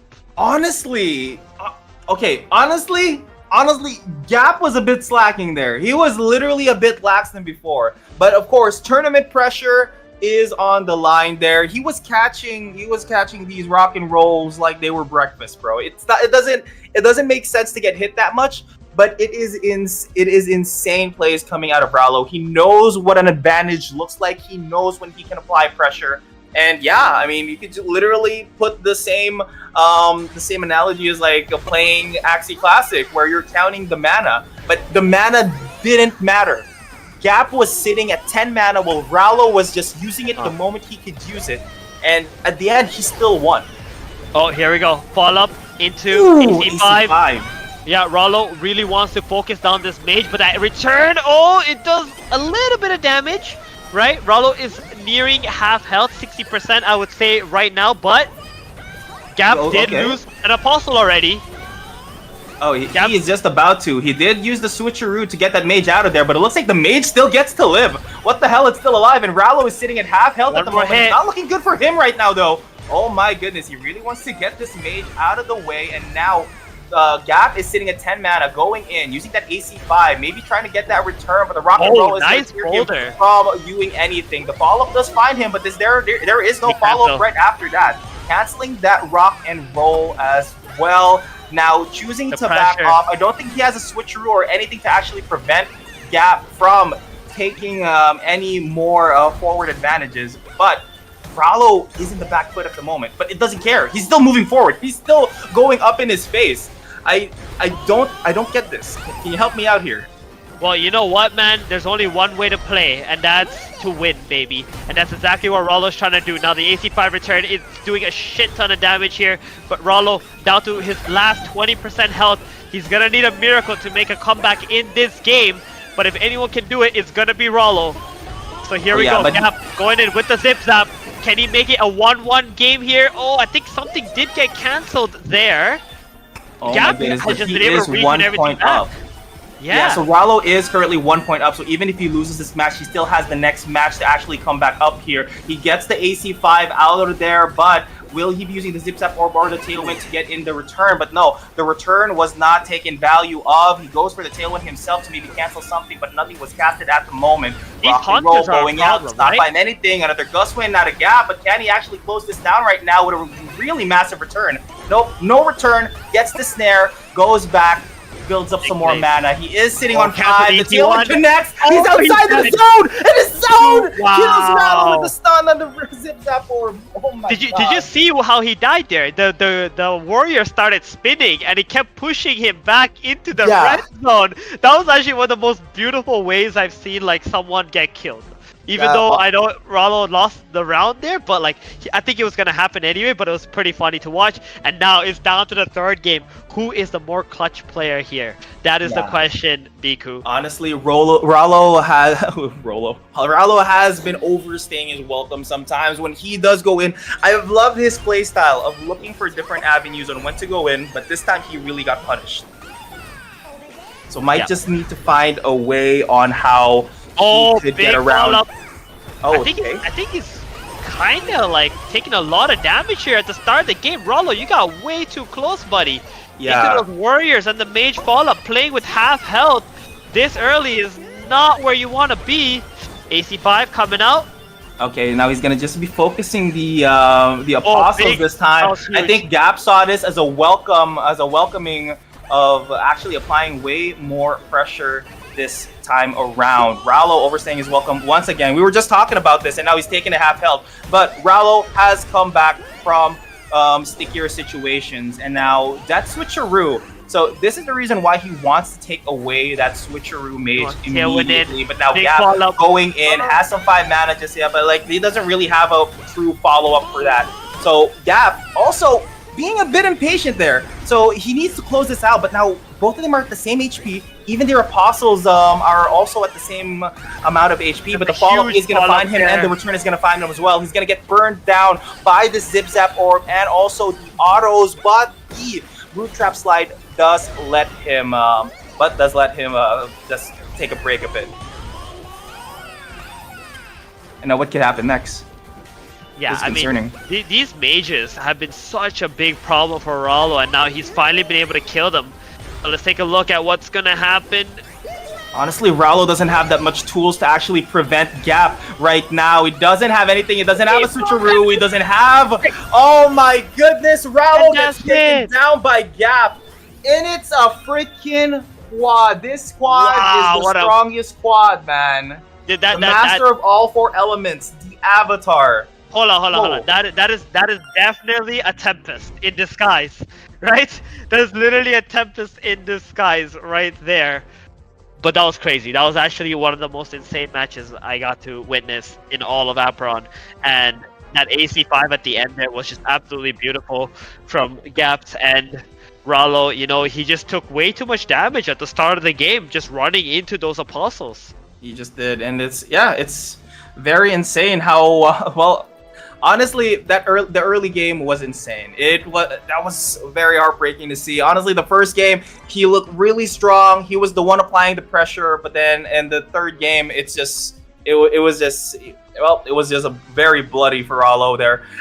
He tried to make something happen in the early game, tried to apply some pressure, but in the end, he gets punished. He gets the follow-up in, all the combos just falling onto him, and then in the end, he doesn't have any switcheroos. He doesn't really have that much ways to be a bit more defensive after that. Doesn't have a Guardian either. So the only thing that he has is try to kill them before he kills you. Yeah. And that's why they're both different. That's why he went after his mage first, so that it's gonna be a bit in equal footing, because Rallo doesn't have a mage. Yeah, Rallo did not, and he didn't have a switcheroo or anything like that to get away, or like a rogue to try to kill the mages a little bit faster. So everything was just kind of slow. Yeah, it is very slow. Yeah, not enough defense or like ways to be able to punish the mages or bring in 2 mages, and Gap did an excellent job with his gameplay there.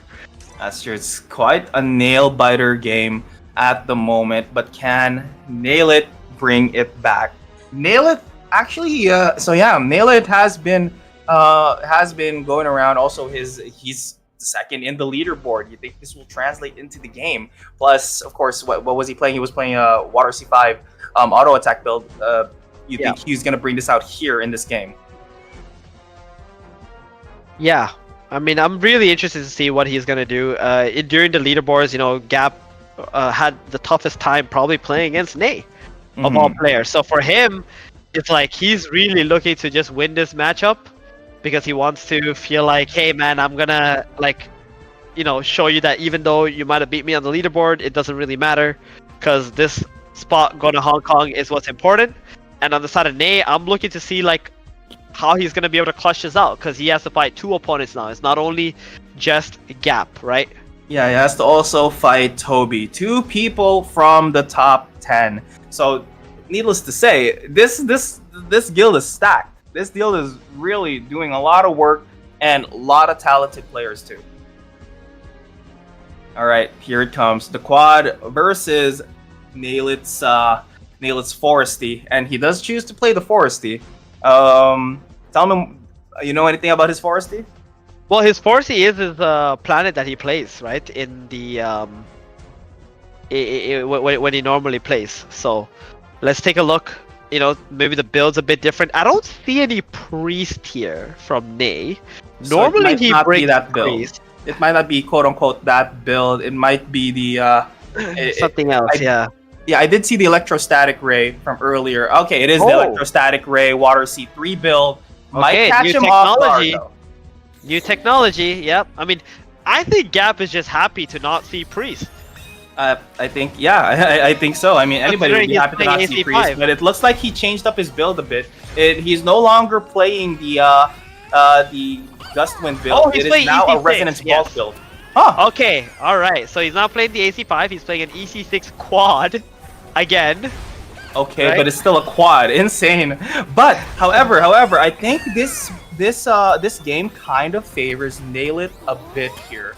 Because yesterday I have seen I'm not sure which game that was. It was somewhat similar. It was a Water C3 and Electrostatic Ray build against an Earth C6, and that build won. Right.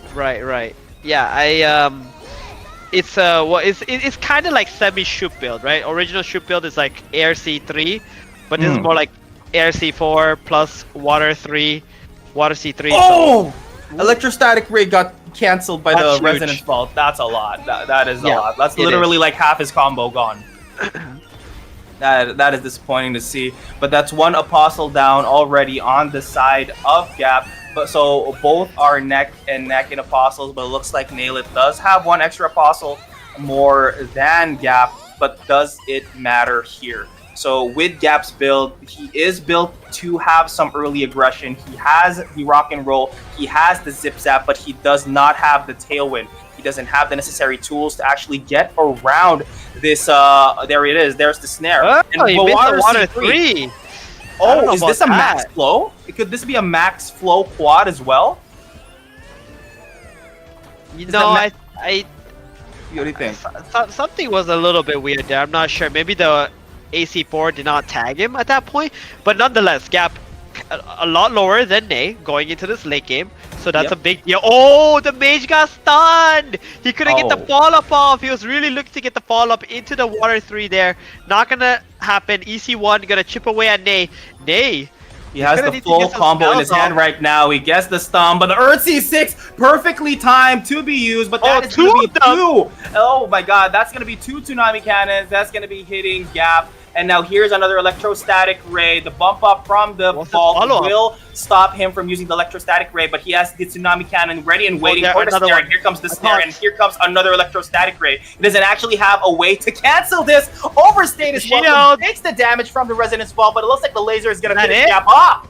Wow, Ney. I love this new tech, dude. I like really love this build. I love the fact that Electrostatic Ray is getting some love now.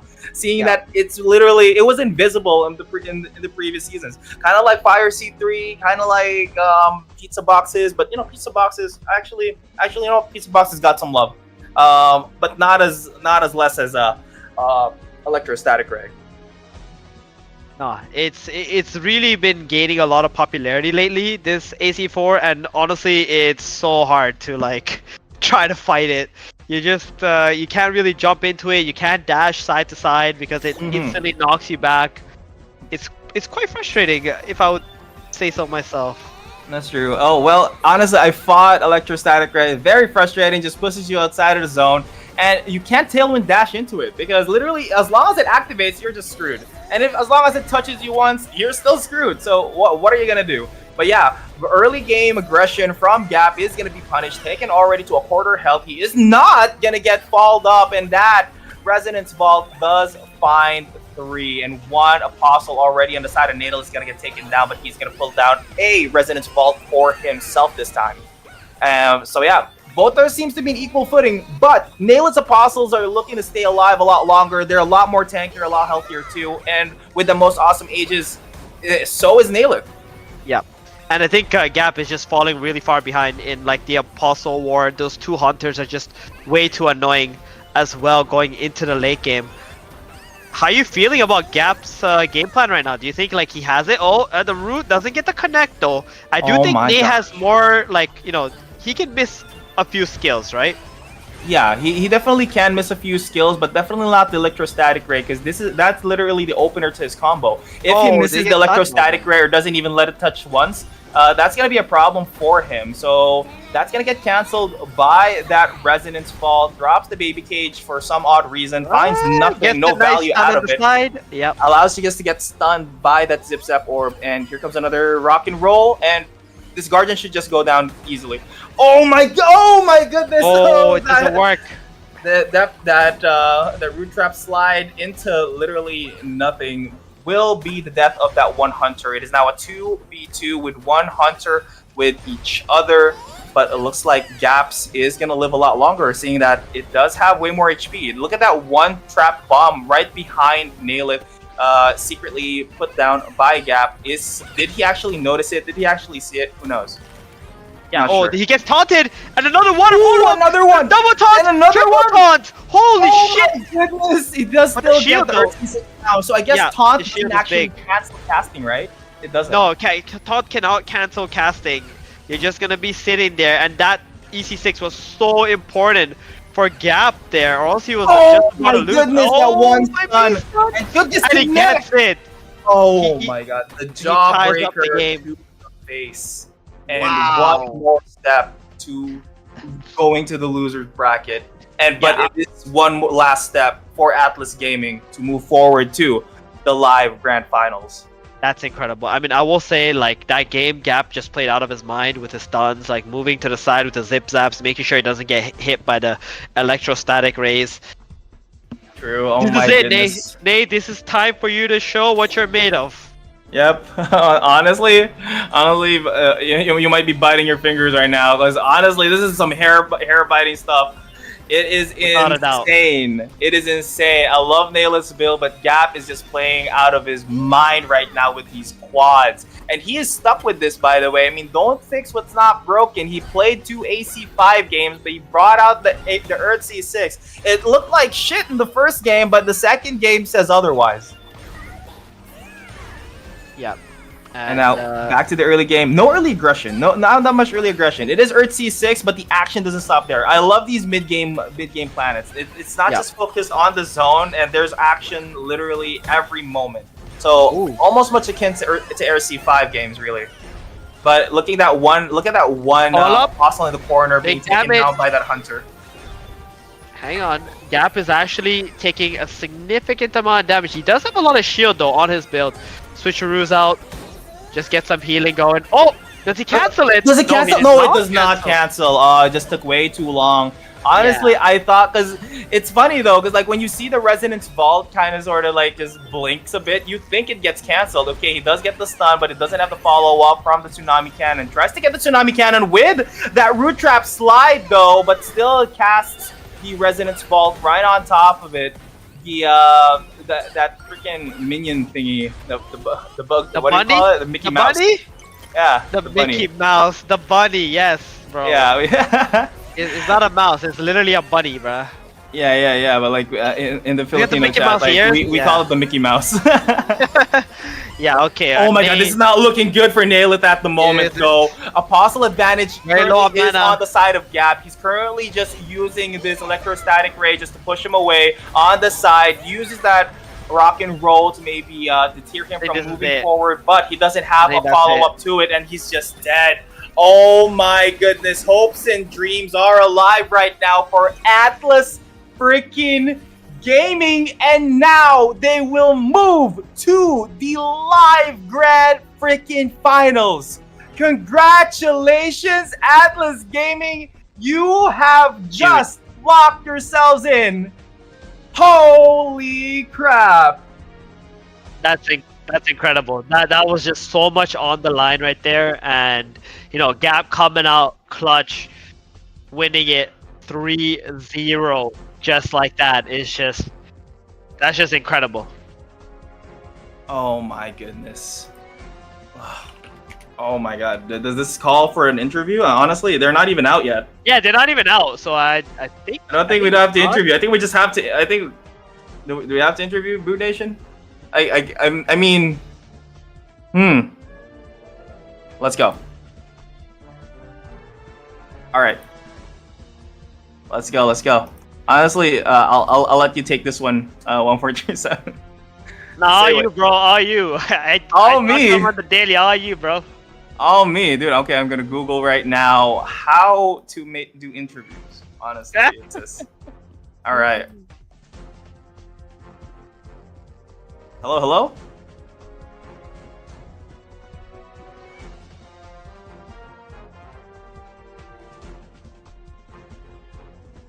All right, so we're just waiting for them to, of course, to speak up. I'm not sure if they unmuted me yet, but yeah, very insane game coming out of Gap. He literally put his first name as Skill, because you know, Skill Gap, soundboard. But oh my gosh, BoodNation played extremely well. They got some games off of it, but Gap just manages to end it all quite swiftly after the fact. Paradise did get a game out of that, and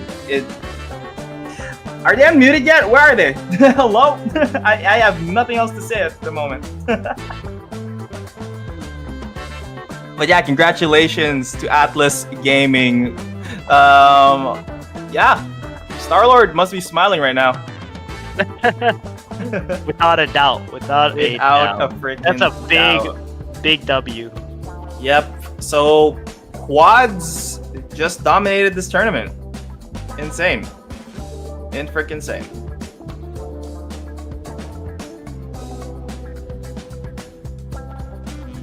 Hello? Mic test.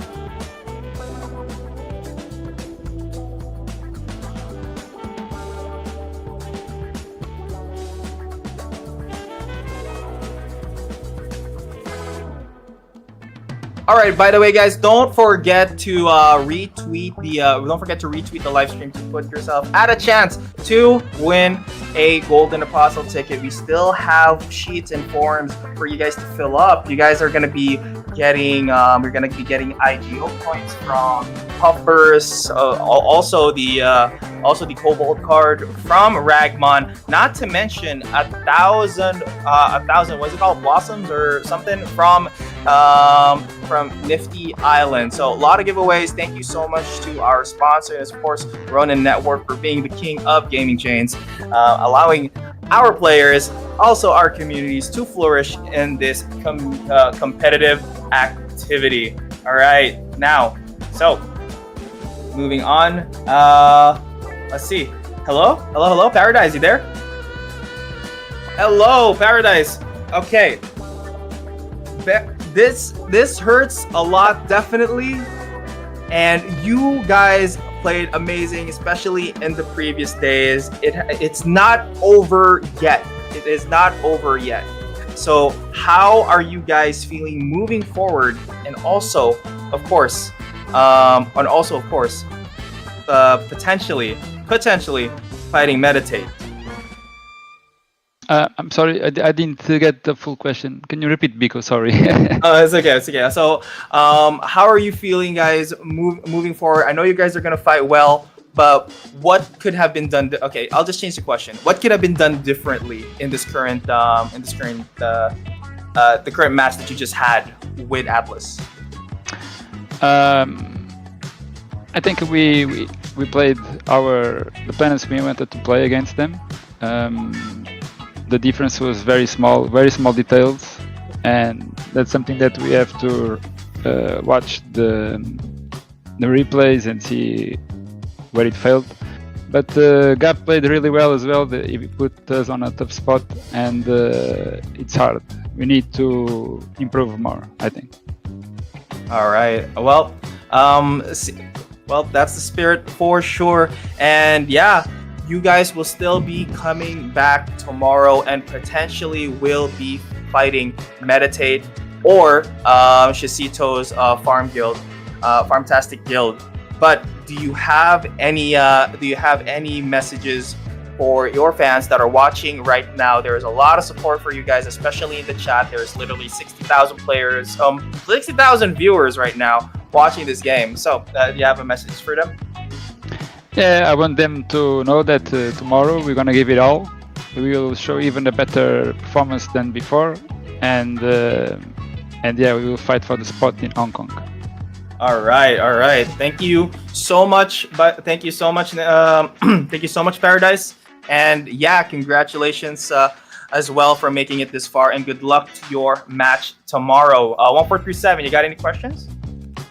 I mean, not really. I'm probably just gonna go talk to them in like 20 minutes or something. But yeah, anyway, good luck, guys, tomorrow. It's gonna be, today was a really hard fought match. All the games were really good, and like Paradise said, man, it was just like one or two small little things that could have just altered the entire outcome.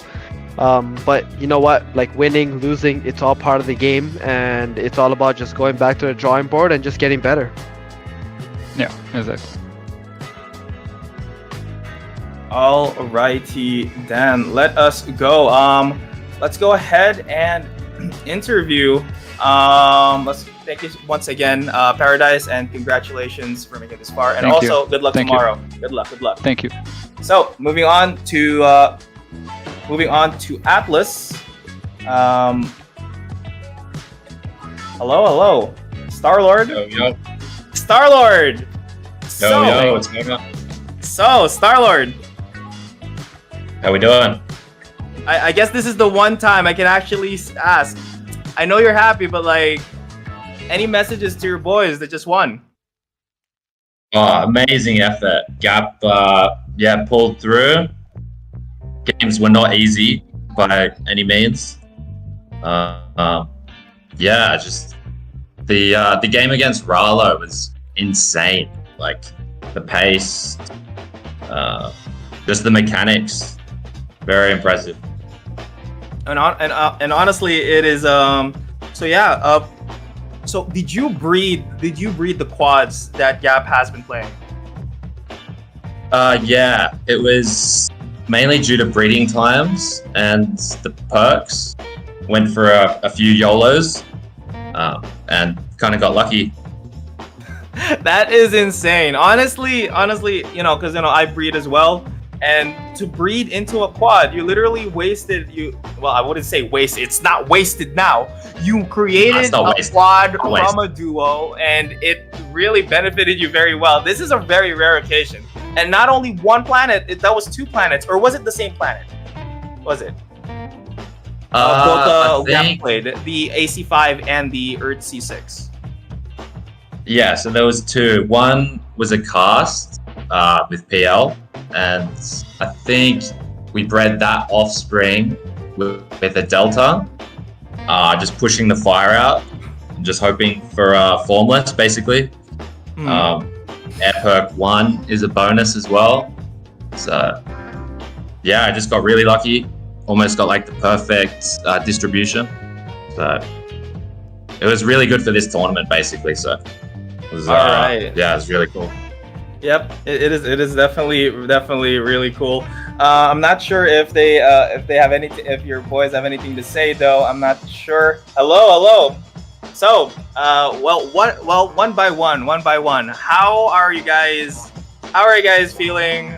How are you guys doing? I mean, congratulations, by the way, Atlas. So yeah, this is your moment. This is your time. So Star-Lord, what do you wanna say to your fans?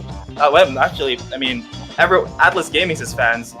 What do you want to say to them right now? 70,000 people are watching at this very moment. If anyone's keen on supporting us or joining, you're welcome to message me on Discord.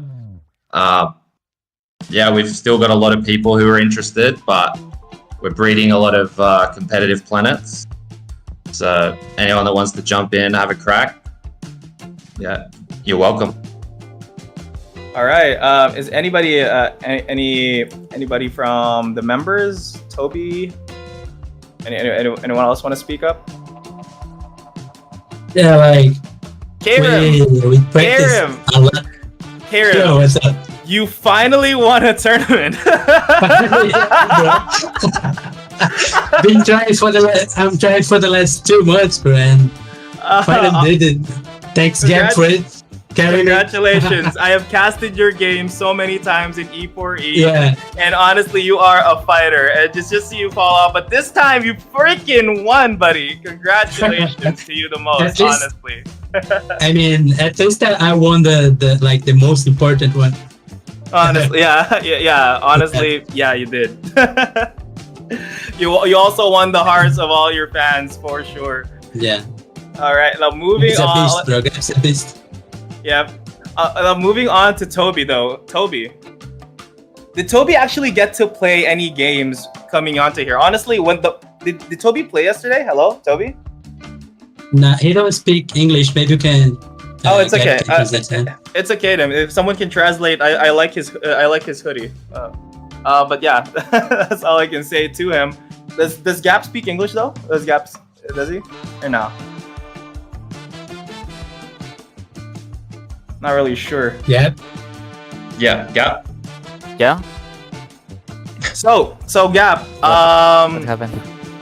What happened? What happened? You just carried your team all the way overseas to the grand finals. What happened?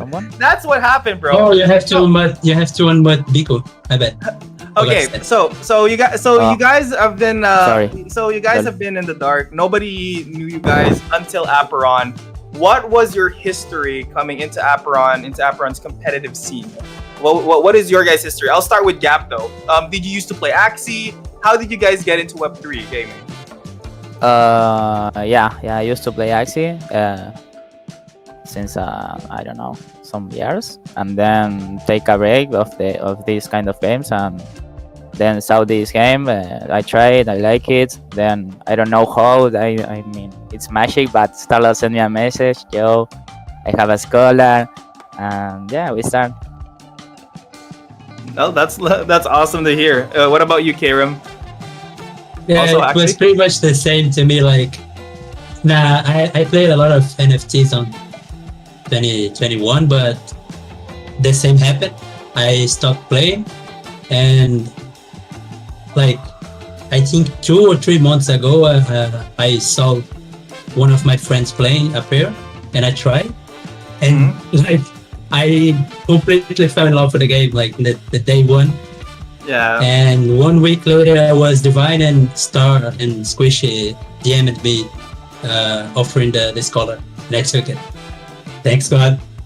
Good. Awesome. So in the previous games that you've played, do you guys play Dota or League? Did you guys come from those games? Because usually that's the case. Why they fell in love with Apeiron is because it's somewhat similar to that. What games did you guys come from?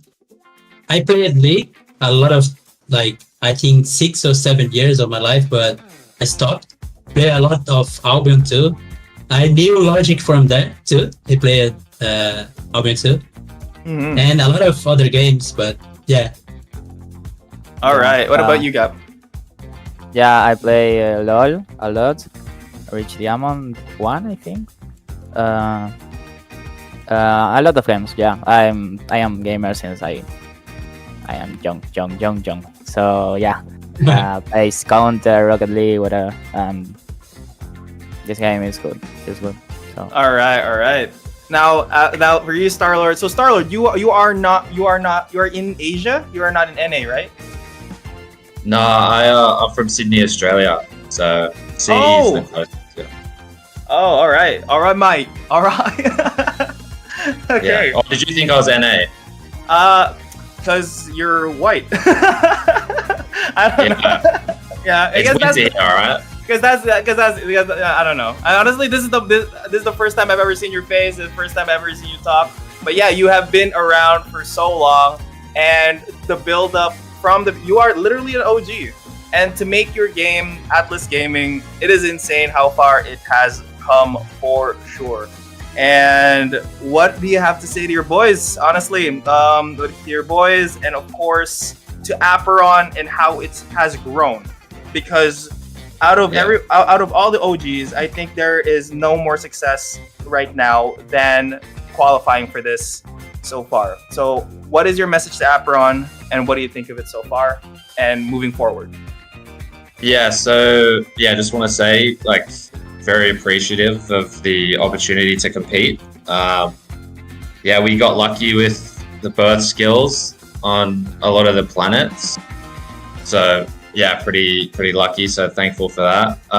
The game's been great. I played a lot before the APRS leaderboard. I think it was for the top 3. Got a Primeval core, so was playing the game non-stop. Fell in love with it. Love the Gust-Wing battles. To the lads, it's been like a real team effort. So thank like everyone who scrimmed and practiced, theory crafted, and yeah, it's just so good to see it come together. All right. Well, anywho, thank you so much once again, Atlas. So yeah, congratulations, and go ahead, celebrate. Make sure your passports are ready. Make sure you're ready for what is to come. Make sure to tell your parents or whatever, hey, I played a freaking video game, and I'm gonna freaking go and fight. Well, I'm gonna go fight other people from different countries, baby. You are representing Atlas, representing NA. And congratulations once again. So coming up is the Machines Arena, by the way, guys. Thank you so much, Machines Arena. Also an RTS game, PvP. If you guys want to shoot each other, shoot your friends, shoot random people over the internet, the Machines Arena has got you. It has a sci-fi theme to it. If you like hooking people, like if you're a Pudge, you could play Riot, baby, because I am a Riot main. Go ahead and fill up the form. They are giving away a Devil Engineer skin. If you guys play Devil, I've never played Devil. Honestly, I don't even remember who Devil is because I've only been spamming Riot and who cares. So, yeah. Go ahead and fill up that form. It's going to be in the Twitch chat. If you're watching from X or from YouTube, go ahead and go to the Twitch link. It is ttv/Apeiron NFT, baby. ttv Apeiron NFT. So, yeah, that's just it. 1437, you still there, buddy? Yes, sir. We're still All right, here. yes, sir. All right, just to close this one off, baby. So, yeah, it's gonna be an interesting matchup tomorrow. It's gonna be really painful to watch, honestly. Yes. Being a caster and also Super. being friends with literally knowing everybody that's gonna be fighting. It's really hard to see brothers fight, but it is what it is. That's the competitive spirit. And heartbreaks happen here and there, but that's what makes this game alive. Congratulations once again, Atlas Gaming. And don't forget to retweet the stream. You still have a chance to win Golden Apostle tickets. So yeah, any final words for our audience? Thank you guys for being here. Thank you guys for putting up with Biku. We always appreciate that. Yeah. Tomorrow is going to be an incredible series. I think it's going to be very intense, an absolute bloodbath. So I'm looking forward to how this all plays out in the end, right? Like I said, like we said, we got two. We're talking about BoodNation, we're talking about Meditate, but we still got SFG alive, right? SFG? SFG? Yeah, SFG. Sheci Farmstic Guild. Yeah. Yeah, you're right. Yeah, I mean, I did mention them. I did say potentially fighting Sheci's Farmstic and Meditate. Right. But honestly, right. yeah, but obviously the heartache, because honestly, this is like very difficult because knowing the fact that they're both OGs from Axie coming into this, so there's really a lot at stake, and I know it, you know it, the audience knows it, so there is a lot, Yeah, I think tomorrow, man, my heart's already breaking just thinking about it. But hey, look, at the end of the day, this is competition, and this is what makes everybody's blood boil. This is what makes everything interesting, and I am actually getting more and more excited for Hong Kong. Right? I don't think it's gonna be like some kind of vacation or something like that. Nah, man, I'm definitely looking forward to it now. Yeah, Frank said he's gonna take us to Filipino food in Hong Kong. So yeah. What? Fly from the Philippines to go to Hong Kong to eat Filipino food? All right. Yep. Anyway, so yeah, that's anything else you want to say to the audience before we go to bed? I think that's it, guys. Thank you again for putting up with Biku, and I'll see you guys all tomorrow. Yep. Thank you so much for putting up with me.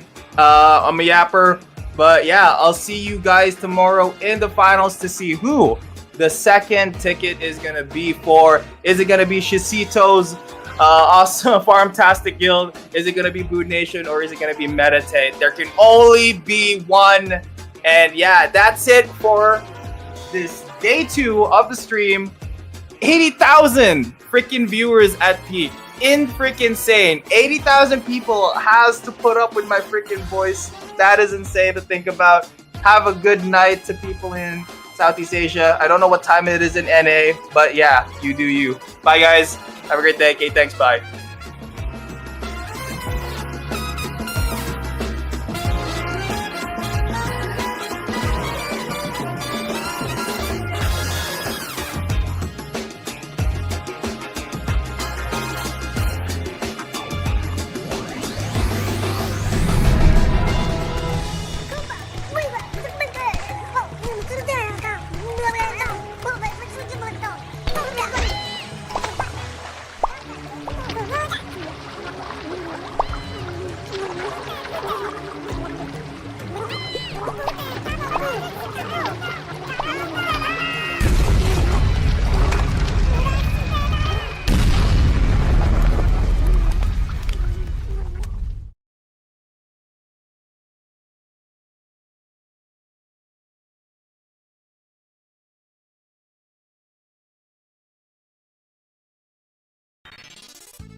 What you gonna do?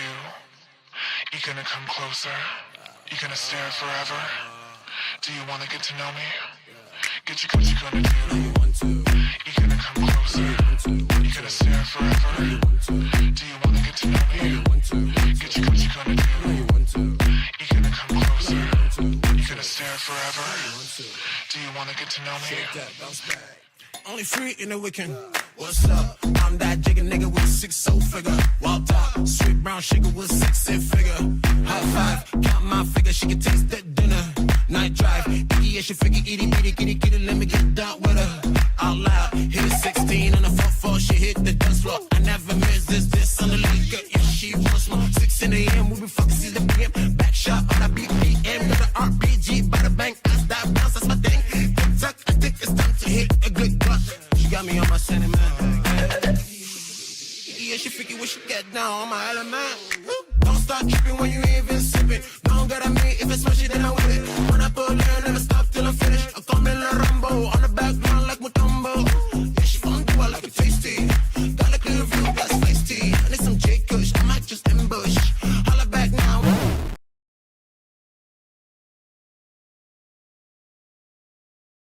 What you gonna do? Even when you feel low, you can still go. Even when you feel slow, you can still go.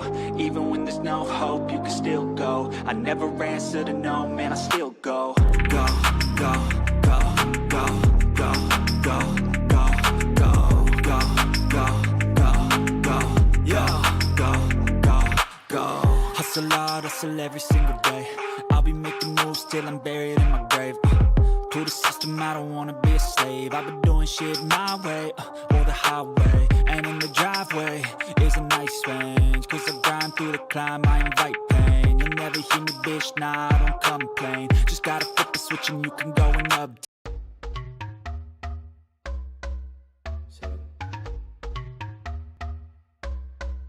Can you feel the moment?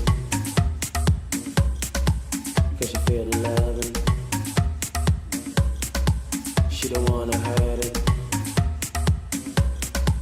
She just go waste it, waste it, waste it, waste it. Can you feel the moment?